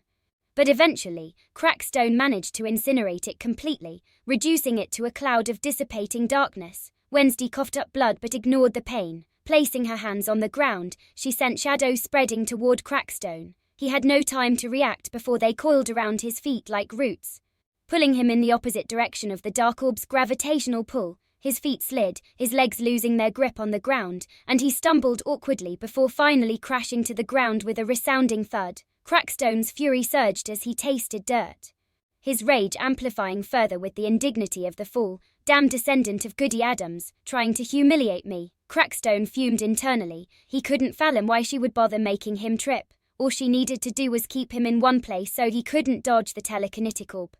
Before he could get back on his feet, Crackstone noticed a shadow looming over him. From the ground, he looked up, and his expression darkened. Standing before him was Luke, his gaze cold and resolute. In Luke's right fist was a vibrant energy, a concentrated mass of telekinetic waves pulsing with overwhelming intensity. Forming a translucent sphere, Luke's left hand braced his right, gripping it firmly to compress the telekinetic waves further. The sphere glowed and trembled with an energy desperate to be unleashed. "A shit," Crackstone thought, realizing Luke's fist was headed straight for his head. Chapter 157 Arrogance. Luke struck Crackstone's head with his fist. The hit was clean right on his forehead. The telekinetic waves compressed around Luke's fist were released as Crackstone's head collided with the ground. Boom! Luke's fist crushed Crackstone's head, driving it deeper into the earth as the telekinetic waves burst forth. The very air seemed to fracture at that point. The ground cracked, creating a small crater at the impact site. The telekinetic waves generated a powerful gust that extinguished nearby flames and lifted large amounts of dust and dirt into the air. Luke stared at Crackstone's crushed head, partially obliterated. His brains were visible, and his face was no longer recognizable. The plan B he and Wednesday had devised was simple: destroy the enemy's brain. If they crushed Crackstone's brain, he wouldn't be able to move or fight back for a few minutes while he regenerated. They would use that time to locate his black heart and destroy it. As expected, Crackstone lay on the ground, his body twitching slightly. For the first time, he let go of his magical staff, though the demonic book remained clutched in his grip like a precious treasure. Despite having superior speed and reflexes compared to Luke and Wednesday, as well as a vast arsenal of large-scale destructive attacks, Crackstone's physical durability was not as remarkable as that of Atlas or other enemies Luke had faced, but that weakness was compensated by his insane regeneration. Luke could already see Crackstone's face beginning to heal, even the scattered fragments of his brain returning to their place. It was a grotesque and disgusting scene to witness. Luke wouldn't give him time to regenerate his brain and regain movement. He assumed an attacking stance once more. Slightly bending his legs and leaning his upper body forward, he drew his right fist back, covering it with his left hand. The telekinetic waves began concentrating there again, creating an increasingly powerful vibration in the air. A translucent sphere formed around his fist. "A Janken, you bastard," Luke thought, as he struck Crackstone in the same spot with his fist. Boom! Crackstone's head, which was in the process of reconstructing itself, was crushed once again. The release of the telekinetic waves destroyed it even more effectively this time. As it was already damaged, Wednesday arrived at the scene and stood beside Luke, holding her scythe of darkness in hand. Without wasting time, she began slicing through Crackstone's demonic body. She needed to cut quickly to prevent it from regenerating before she could locate his black heart among his organs. Duke had to strike Crackstone's head once more, as the threat of true death caused him to regenerate at an accelerated rate. Finally, Wednesday found the cursed black heart. Unlike that of a witch, it was located below the navel on the right side and was about the size of a ping-pong ball, very small. Wednesday's scythe transformed into a short knife, and she stabbed the tiny heart. "Die, Crackstone," Wednesday murmured coldly, driving the blade in with lethal precision. Crackstone's body convulsed. Despite lacking a mouth, a chilling wail emerged from somewhere within him. The sound seemed to echo from the very depths of his corrupted soul. The skin began to blacken and crack, splitting into fractures that released wisps of grey ash. It was as if his body were crumbling from within, turning into dust that rose in spirals, with each passing second. More of him disintegrated, until only a fragile silhouette of ash remained. Then, with a final muffled sigh, the figure began to glow with fire. It intensified until it engulfed every particle in flames. "Shit," Luke thought, activating shambles on himself and Wednesday, who no longer had the energy to move due to her injuries and exhaustion. In the blink of an eye they both vanished, and a moment later, the ash figure exploded in a burst of sparks and burning dust, scattering like a rain of embers. Cough, cough. Damn it, why can't he just die in peace? Luke grumbled as he created a gust of wind to disperse the ash. He was holding Wednesday in his arms. Are you okay? He asked, worried. Neither of them was in good condition. The fight had been much more difficult than they had initially expected. They had several injuries, mostly burns but also bruises and cuts. Their clothes were in tatters, as were their faces, smeared with dirt and ash. Wednesday was worse off, as her raven had been killed by Crackstone, which caused a negative reaction in her.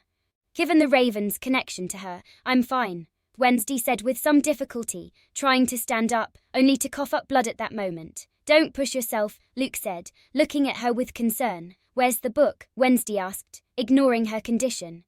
Luke, with his domain extended, focused on where Crackstone had detonated. There lay the book. The fire-spitting magic staff, as Luke had called it, was destroyed, but the book remained in pristine condition. Luke frowned as two presences intruded into his domain out of nowhere, as if they had been there all along. Worst of all, they were heading straight for the demonic book. What's wrong? Wednesday asked, noticing Luke's frown. That was never a good sign. We've got company, and I doubt they're here for a friendly chat, Luke replied.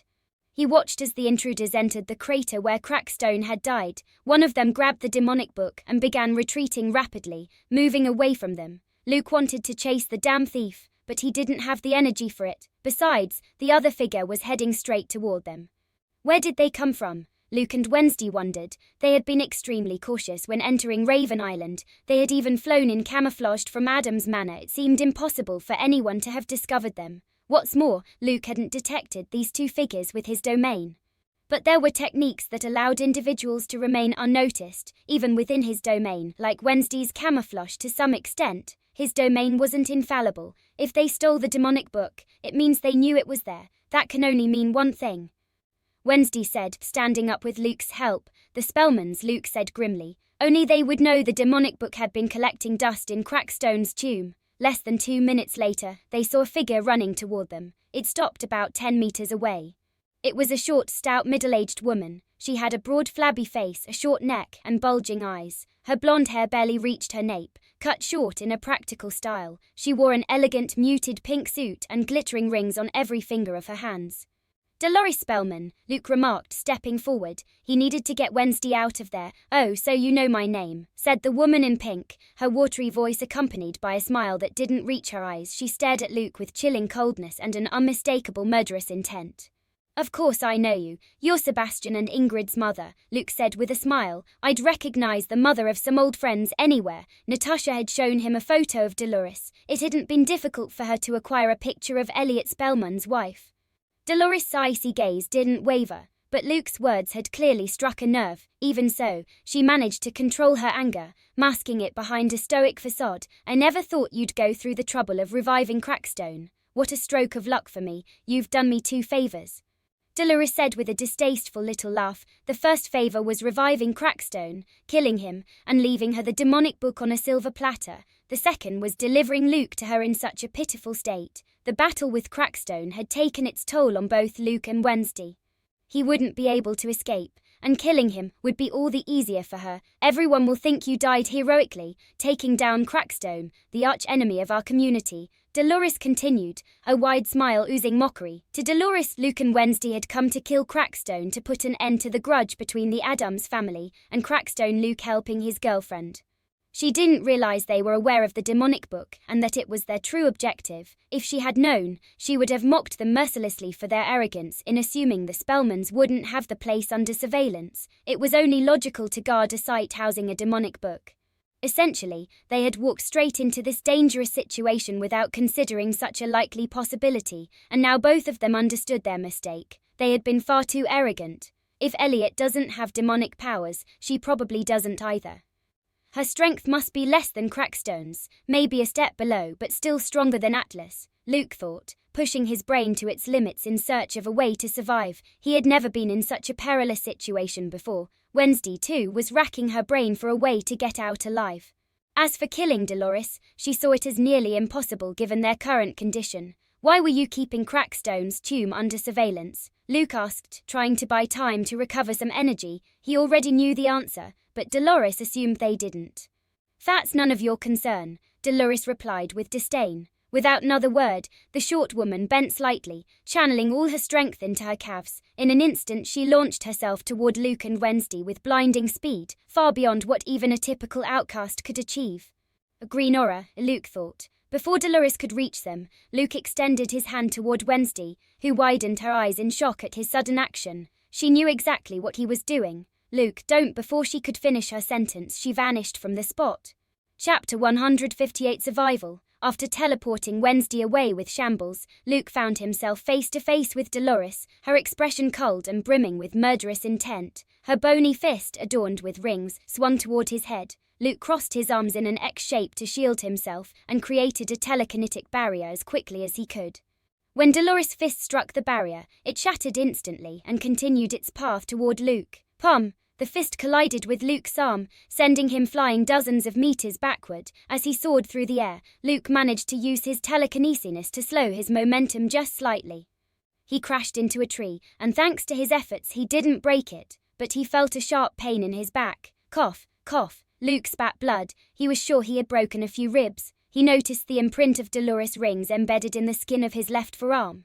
Thanks to his shield, the bones in his forearms weren't broken. If he could have, he would have teleported away with Shambles, but he was already at his limit. A throbbing headache and fatigue consumed his entire body. He had overused his powers during the battle with Crackstone. Luke, if you teleport me away again, I'll kill you. Wednesday's voice echoed through their telepathic link. Her tone was not the usual monotone devoid of emotion. Instead, it carried both concern and anger. Don't teleport you away from me. Hide and try to execute a surprise. Lethal attack if possible, Luke said as he wiped the blood from his mouth. His body ached all over, and he felt a mental fatigue unlike anything he had ever experienced. But he couldn't remain on the ground. Dolores was charging straight at him. He could have used the last of his mental strength to send Wednesday more than 20 kilometers away so she could escape.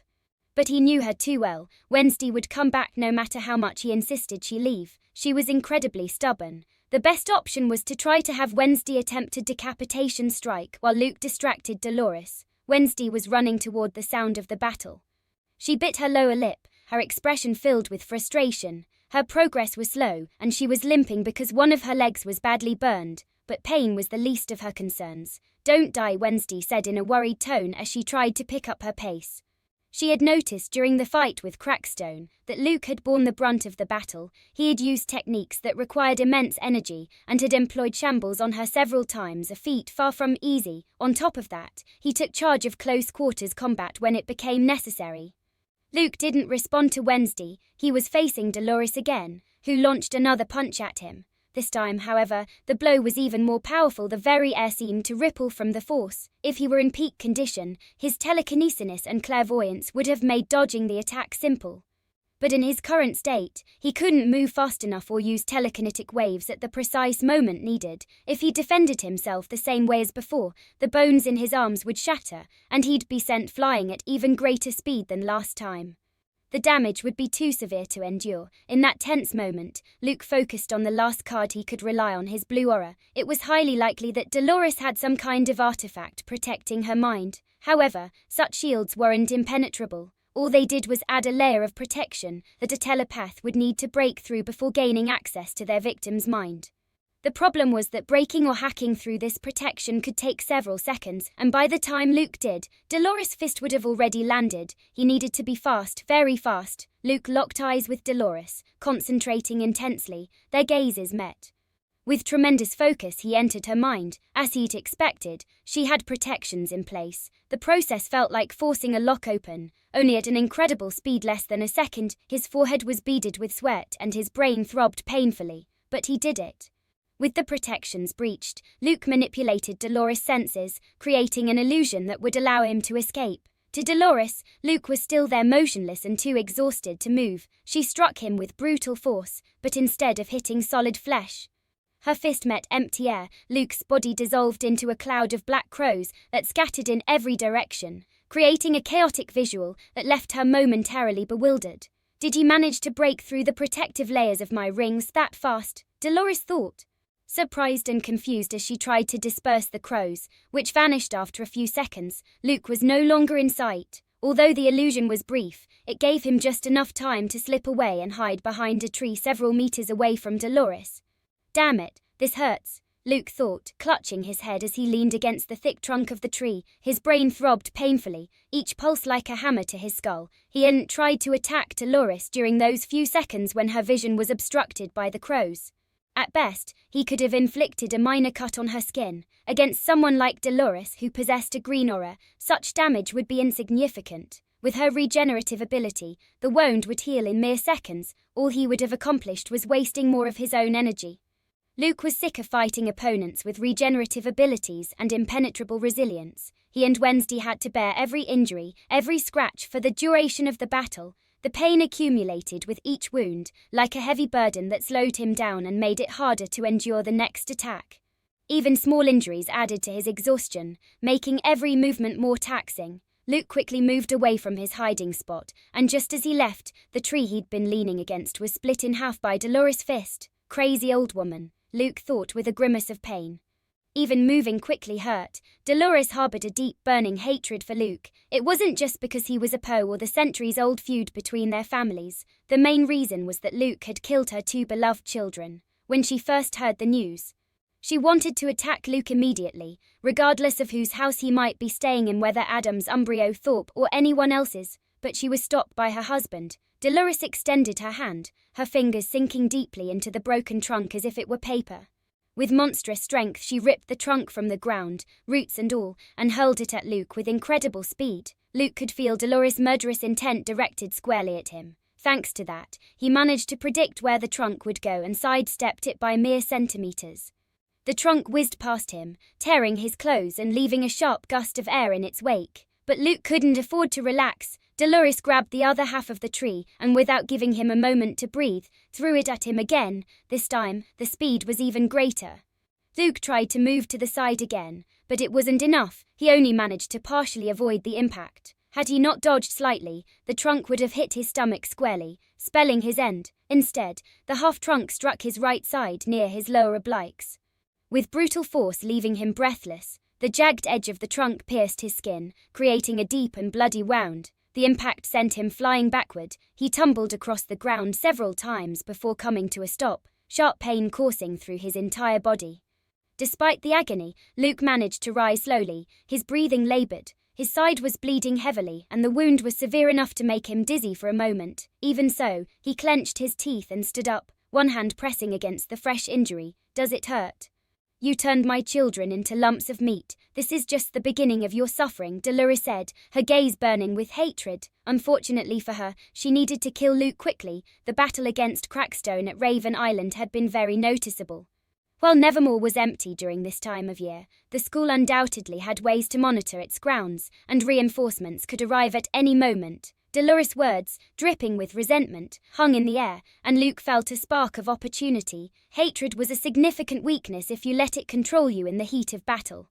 The stronger the hatred, the easier it is to act on impulse, neglecting focus. In that moment, as Dolores savored his suffering, her arrogance had opened the door he needed. Locking eyes with her, Luke entered Dolores' mind once more. This time, breaking through her defenses was easier. He wasn't as pressed for time as before.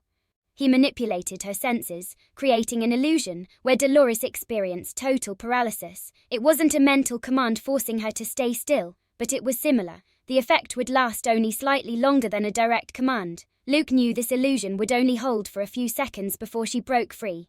But those precious seconds were exactly what he and Wednesday needed. Now, Luke said through their telepathic link. From behind a bush, Wednesday emerged, moving swiftly toward Dolores. With the precision of a hunter, she drove her shadow blade directly toward Dolores' left eye. The blade pierced through, puncturing the eyeball. Simultaneously, Luke, still weakened, used his telekinesis to move a small stone. He launched it with all the speed he could muster toward Dolores' other eye. Both attacks, perfectly synchronized, hit their mark. Dolores let out a scream of pain, clutching her face as she staggered back. However, even in her vulnerable state, Dolores reacted with superhuman speed, pulling back just in time to prevent Wednesday's knife from driving deeper into her brain. As for the stone, it didn't have enough force to penetrate her skull.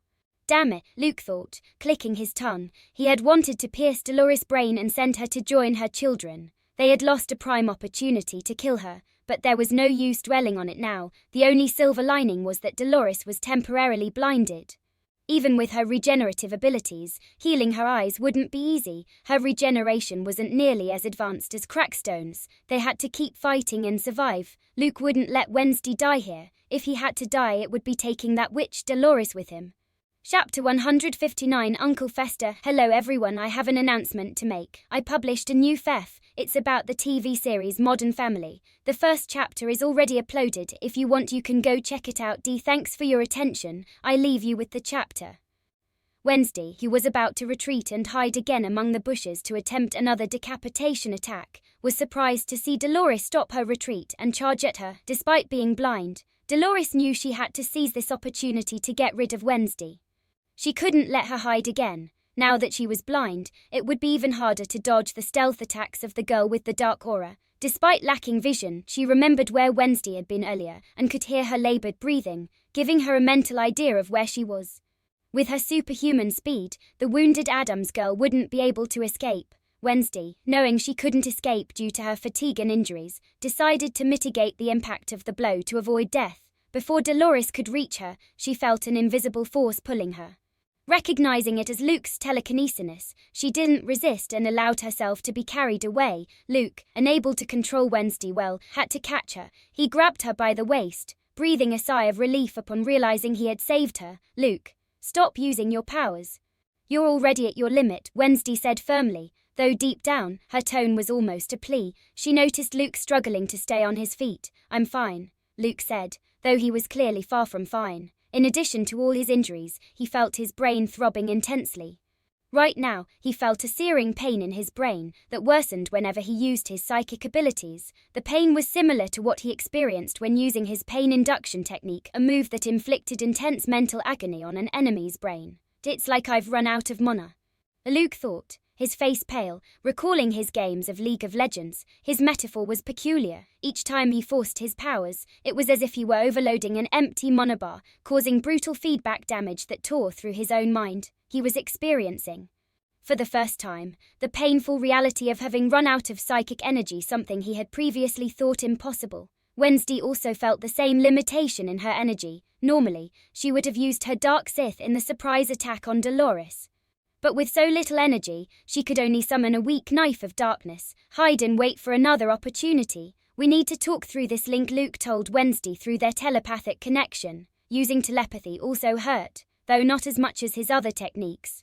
To Wednesday, this plan seemed crazy. She wouldn't let Luke continue facing Dolores in a one-on-one battle, bearing all the burden and danger himself. However, before she could protest, he pushed her away. Dolores was already running toward them, sharpening her senses to the maximum. She had heard their murmurs and deduced their location. Wednesday had no choice but to hide again. If she stepped out now, she would only lower their chances of survival. In just a few seconds I'll be able to shadow travel again, Wednesday thought. If things got too dangerous, she would use shadow travel to appear beside Luke and defend him, even if it meant using her own body as a shield. Using shadow travel on Luke from this distance required a lot of energy, so that was not an option. Dolores struck toward Luke. She couldn't see him but could hear his breathing. This time, she wouldn't miss, but she missed again. Luke's body exploded into a cloud of smoke. Is he manipulating my hearing too? Dolores thought, her brow furrowed. As she searched for Luke's location, she focused on accelerating the regeneration of her eyes. Hey old witch, I'm over here, Luke shouted, catching Dolores' attention. She turned her head toward the sound, which came from the north, about 10 meters from her current position. However, Dolores didn't move from her spot. She kept listening, sharpening her ears. She didn't believe that was the real Luke. Finally, she heard the sound of leaves being stepped on, and in less than a second, darted toward the source at full speed. This had to be the real one. She could hear his breathing, and it seemed authentic, unlike the previous breathing, which had been too normal for the condition the po' boy was in. Her fist met resistance, that once again quickly dissipated into smoke. She had been fooled yet again. Damn you, 3 aura user, Dolores cursed in her mind, furious. If Luke had been an ordinary psychic with just 1 aura, he would have been dead long ago. Even if he had 2 auras, telekinesis and clairvoyance, Dolores would have managed to kill him by now. The real Luke was the one who had shouted. he had used himself as bait. It was clearly suspicious to yell and draw attention to himself. It was a risky move, but it had worked. Faster, Luke thought. Now sprinting toward Dolores, he extended his hand, aiming to grab the back of her neck. He planned to use his pain induction technique with all the strength he had left. That would give Wednesday the chance to land the killing blow. However, Dolores sensed the presence approaching from behind her. She managed to turn around and face Luke, who wasn't fast enough. In his current state, his speed was no match for Dolores. He was standing only by sheer force of will. I guess this is it, Luke thought, watching the powerful fist heading straight for his head. He didn't even have the strength to create a telekinetic shield, and if he managed to, it would be too weak. The punch would leave him half dead and unconscious at best. He could no longer use shambles, a technique that drained too much energy since it required combining two auras. Nor could he create another illusion. It was far too late. Just as he had resigned himself to his fate, a shadow emerged in front of him. It was Wednesday. She was even paler than usual and in terrible condition, but her gaze was resolute. With all the strength she could muster, she created a weak dark shield. Move, Luke shouted, seeing how Wednesday stepped in front of him to act as his shield. Dolores' fist smashed through the dark shield instantly and continued on its path toward Wednesday's face. As Dolores' fist was about to strike Wednesday, Luke saw her suddenly being flung backward at incredible speed, like a projectile. It all happened in less than a second. He only caught a blur appearing in front of Wednesday. Now there was a man standing between them. His back turned to Luke and Wednesday. Luke focused his gaze and saw an unusual figure, a tall hunched back wrapped in a heavy fur coat that covered him almost entirely. His head was pale and bald. Small blue lightning bolts slithered across his body like serpents of energy. Jumping from his shoulders, arms and back, Luke and Wednesday's hair stood on end, electrified by the static tension emanating from the bald man. "Uncle Fester," Wednesday said in a tone that was both surprised and relieved. Somehow, they had been saved from the clutches of death. The bald man glanced sideways at Wednesday and Luke. His eyes were dark, sunken, and surrounded by heavy bags. Fester looked at Luke for a second before turning his gaze to his beloved niece. He examined Wednesday's condition, and his brow furrowed slightly. "It seems you've been having fun, niece," Fester said with a faint smile that didn't reach his eyes. Luke was surprised to see the famous Uncle Fester, not just because of the circumstances of his arrival, but also because of the aura he emanated. This wasn't what he had expected. Fester seemed extremely angry. "You didn't come to my birthday," Wednesday said, catching both Fester and Luke off guard. Why on earth was she pointing out Fester's shortcomings at such a critical moment? She truly held on to grudges. "I know, I have my reasons." "We'll talk about it later," Fester replied, beads of sweat forming on his forehead as he turned his attention back to the situation. Dolores had already gotten back on her feet, glaring at Fester with a deep scowl. One of her eyes had fully regenerated. Feeling the immense power behind the kick she had received to her face, she had used a significant amount of energy to accelerate the regeneration of at least one eye. She needed at least one functional eye to see who this intruder was, especially because fighting such a person without vision was dangerous. "Fester Addams," Dolores muttered, her scowl deepening. Things had become much more complicated. Although she had recovered the demonic book, which was of great importance, she couldn't let this opportunity slip by to kill Luke, who was in a critical state. "Chapter 160 on the limit, Dolores Spellman," said Fester, his dark sunken eyes fixed on Dolores. "This is a matter that involves the Poe and Spellman families. Take your niece and leave," Dolores said, her brow furrowed. Luke couldn't believe that this toad-faced woman could be so shameless. That blow would have killed Wednesday or left her in a vegetative state. Besides, she had already tried to get rid of her before. Fester began laughing in his peculiar way at Dolores's comment, which made her scowl even more at the bald man's unpleasant laughter. "Your family has grown bolder over time," Fester said, struggling to stop laughing. "Uncle, help me kill her," Wednesday said, stepping forward. Fester's expression turned to one of surprise. He hadn't expected his perpetually apathetic niece to use the word help in a sentence. As for Luke, he was already more accustomed to Wednesday using the word help with him. She had asked for his help to resurrect Crackstone and eliminate him, or with her novel. It no longer seemed so strange to him. "If you help me kill her, I'll introduce you to a wife," Luke said, stepping forward as well. He couldn't pass up this great opportunity to get rid of Elliot's wife. Fester was clearly furious about Wednesday's condition, who had nearly died from Dolores's attack. Fester looked at Luke with a strange expression. The wife, what the hell was this boy, who seemed on the brink of death, talking about? His condition was much worse than Wednesday's, and that was saying a lot, considering she was also covered in wounds and struggling to stay on her feet. I doubt you'll be much help in this fight, Fester said, eyeing the bleeding wound near Luke's lower obliques. That was his worst injury, and it was still bleeding, causing him to lose more blood. Luke winced at Fester's comment. He was right, but if he pushed himself, he could keep fighting for a few more minutes. If it meant getting rid of Dolores, he would accept the pain he would suffer. No pain, no gain. My uncle's right, rest, you're in no condition to keep going, Wednesday said, looking at Luke with concern. Beyond his wounds she could see a large vein pulsing on his forehead. You're not the best person to say it, Luke thought. I don't need help from either of you. Just rest, Wednesday, Fester said, turning his gaze back to Dolores. Fester had already decided to fight Dolores to the death, regardless of Wednesday's or Luke's requests. He wasn't about to let it slide that Wednesday had nearly died at the hands of this woman. He didn't care about the grudge between the Poe and Spellman families. Even in your pathetic condition, you're still thinking about killing me. You're truly arrogant. Luke Poe, Dolores said with a sharp, unpleasant laugh. She had overheard the conversation, which gave her more time to heal. She had taken an electric kick to the face that caused internal damage and disrupted her regeneration in one of her eyes, slowing her healing process. If she wanted to kill Luke, she needed to be in optimal condition to fight Fester and eventually attack Luke. Aren't you giving yourself too much credit, Toad? If I hadn't fought Crackstone to the death, I'd have smashed your damn head in several times by now.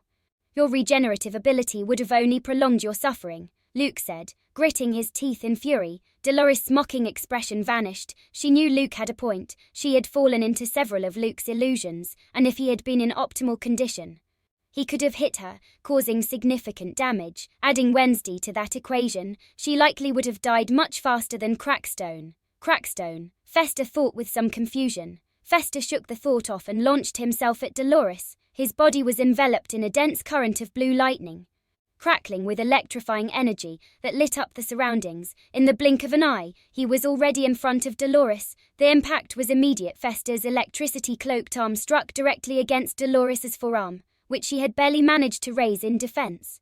She couldn't compete in speed against an electrokinetic user. Despite her strength, enhanced by her green aura, Dolores couldn't prevent herself from being flung backward several meters. The electricity coursed through her body, causing her muscles to tense involuntarily. Mid-flight, Dolores displayed remarkable agility, twisting in the air and landing firmly on the ground, her boots sinking slightly into the earth to absorb the impact. Go, Miss older brother, Luke thought, surprised by the significant advantage Fester had over Dolores.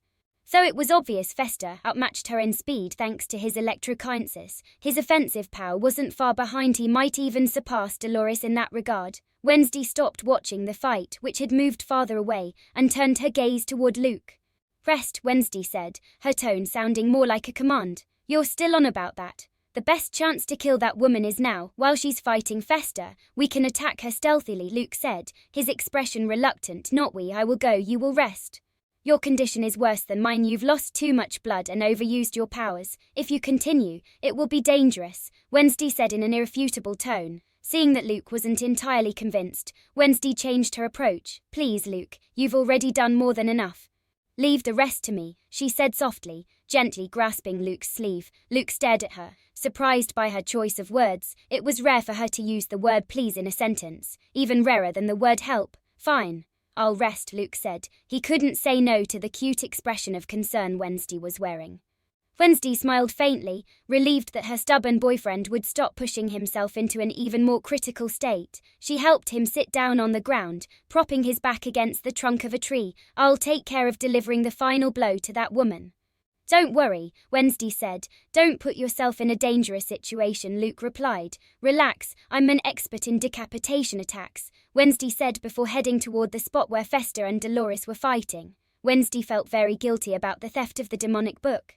She had insisted on coming here to revive Crackstone and had asked Luke for help. Her main reason was to put an end to her family's grudge and ensure that when her brother arrived at Nevermore next year, he wouldn't face any danger since the book would be gone. However, she had been arrogant. She should have realized that the Spellmans would be watching this place. Because of her, Luke's enemies had obtained a demonic book, and he had shouldered most of the burden in the fights against Crackstone and Dolores. She couldn't accept that. She had to fix her mistake. Once Wednesday was far enough away, Luke struggled back to his feet. He even spat a bit of blood in the process. His legs trembled like jelly, but he still had one bullet left in the chamber. "I'll send that bitch to join her children," thought Luke with a slightly manic expression. He wouldn't let such a good opportunity slip away, even if Wednesday wanted to stop him. He appreciated her concern, but he couldn't let her put herself in danger while he rested. He had to make sure nothing happened to Wednesday.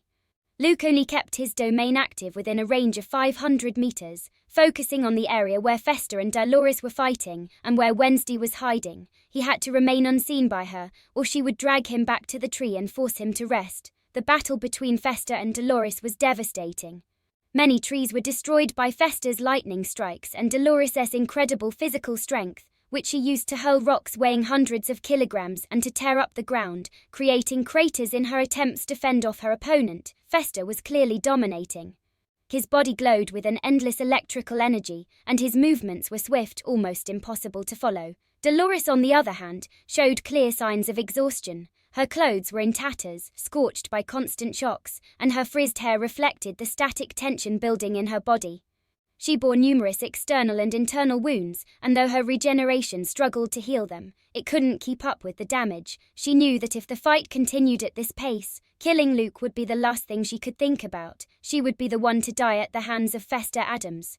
No less, it was no surprise he was Gomez's older brother. In a desperate bid to buy time, Dolores dug her fingers deep into the hardened ground. With a guttural effort, she lifted a massive block of compacted earth and stones, hurling it toward Festa with all her might. The massive projectile surged forward like a miniature avalanche. Festa had no choice but to retreat quickly to avoid being crushed. Now, thought Luke. With the little energy he had recovered, Luke entered Dolores' mind. He broke through her defenses and manipulated one of her senses, her hearing. He focused on reproducing a voice he knew would destabilize her. "Mom." A soft voice echoed in the air. Dolores' expression shifted to one of surprise and faint hope. She recognized the voice as her daughter Ingrid's, but that was impossible. Could she have somehow survived? The voice of Ingrid Sabrina sounded again, and Dolores quickly turned her head toward the source. What she saw left her stunned, and not in a good way. She saw Luke standing a few meters away, smirking mockingly as he held up a ruby necklace that had once belonged to Ingrid. The ruby's gleam drew Dolores' attention like a magnet. She immediately recognized her daughter's necklace and was painfully reminded that Ingrid was dead, murdered by the smirking po-boy in front of her. Dolores' body began to tremble with rage as she realized Luke was merely toying with her. The faint hope that her daughter might still be alive vanished instantly. Dolores let out a guttural, furious roar, a mother's scream of anguish and rage over the loss of her two children. With their murderer standing before her, a green aura began to radiate from her body.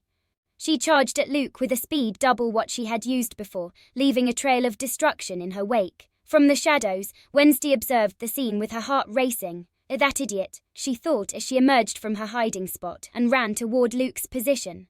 She was too far to use her shadow travel ability to close the distance. Her energy was too limited for that right now, so she had to get closer. Festa also began to move toward Luke, but neither he nor Wednesday would make it in time. Luke stood still, watching as Dolores charged toward him at breakneck speed. His breathing was deep and controlled, his mind fully focused. The first step of his plan had worked. Taking a trophy of war after killing Sabrina had paid off. Now Dolores radiated an intense killing intent. Everything depended on his observation hockey to dodge the incoming strike. Luke focused solely on this ability precognition. He felt the need to briefly close his eyes. In that moment, a mental image unfolded before him, a projection showing Dolores raising her right fist and striking him squarely in the left lung, the exact trajectory of her attack. Luke's eyes snapped open. Dolores was already closer. In just a second she was in front of him. She planted her foot firmly on the ground, just as Luke had seen in his vision. The shockwave of her arrival kicked up dust and fragments of rock, but Luke remained unmoved. His concentration unbroken, Dolores' fist hurtled toward his left lung. Luke manipulated a telekinetic wave to slide himself to the side with perfect precision and timing. Her strike missed him by mere centimeters, the force of the blow cleaving through the air. But he was already out of range. Luke couldn't celebrate achieving true precognition. The plan had 3 steps, and he'd only completed 2. In the exact moment that Dolores' arm missed, Luke took advantage and extended his hand toward her. His middle and index fingers barely brushed against her forehead. "Take this, you bitch," Luke thought, squeezing all his mental strength and more if he could. The effect was immediate. Dolores' eyes widened as her body convulsed slightly. The green aura surrounding her flickered, as though her rage and strength were crumbling under the pain invading her mind. Dolores felt as if a swarm of venomous insects was burrowing into her brain, each sting so sharp and precise that it seemed her skull was about to shatter. She couldn't breathe normally. The pain momentarily extinguished her ability to focus, think, or even move with coordination. At that moment, Fester and Wednesday arrived, seizing the opportunity Luke had created. Wednesday held a longer dark knife than before, and Fester had concentrated a massive amount of electrical energy in his hand. With a swift, lethal movement, Wednesday drove the dark knife directly into Dolores' missing eye, piercing through her skull and into her brain. The blade sank in up to the hilt, and Wednesday, with unexpected strength, twisted the weapon inside, ensuring maximum damage. Simultaneously, Fester plunged his hand directly into Dolores' chest, striking where her heart beat. The electric discharge was devastating. The energy coursed through her body, charring her internal tissues and stopping her heart. Dolores fell to her knees, her glassy eyes staring forward in disbelief. Blood poured from her pierced eye, and smoke rose from her chest where the electric strike had hit. Her expression was a mix of agony, helplessness and fury, but most of all, profound disbelief. Her hate-filled gaze landed one last time on Luke, who smiled faintly in victory, despite his wretched state. With her brain stabbed and her heart destroyed, Dolores' body fell to the ground with a dull thud. Lifeless, she was dead. Wednesday and Fester turned their gazes toward Luke, each with different emotions. It was astounding that he had managed to create such an opportunity despite his condition. Luke, his face pale and his body utterly drained, felt his legs give way under his own weight. He collapsed to his knees, gasping for air. Now there wasn't a shred of strength left in him. This could be the end of Spider-Man, Luke thought as darkness enveloped him, and he lost consciousness. His body slumped to the ground. The last thing he perceived was the hurried sound of Wednesday's footsteps and the echo of her worried voice calling his name.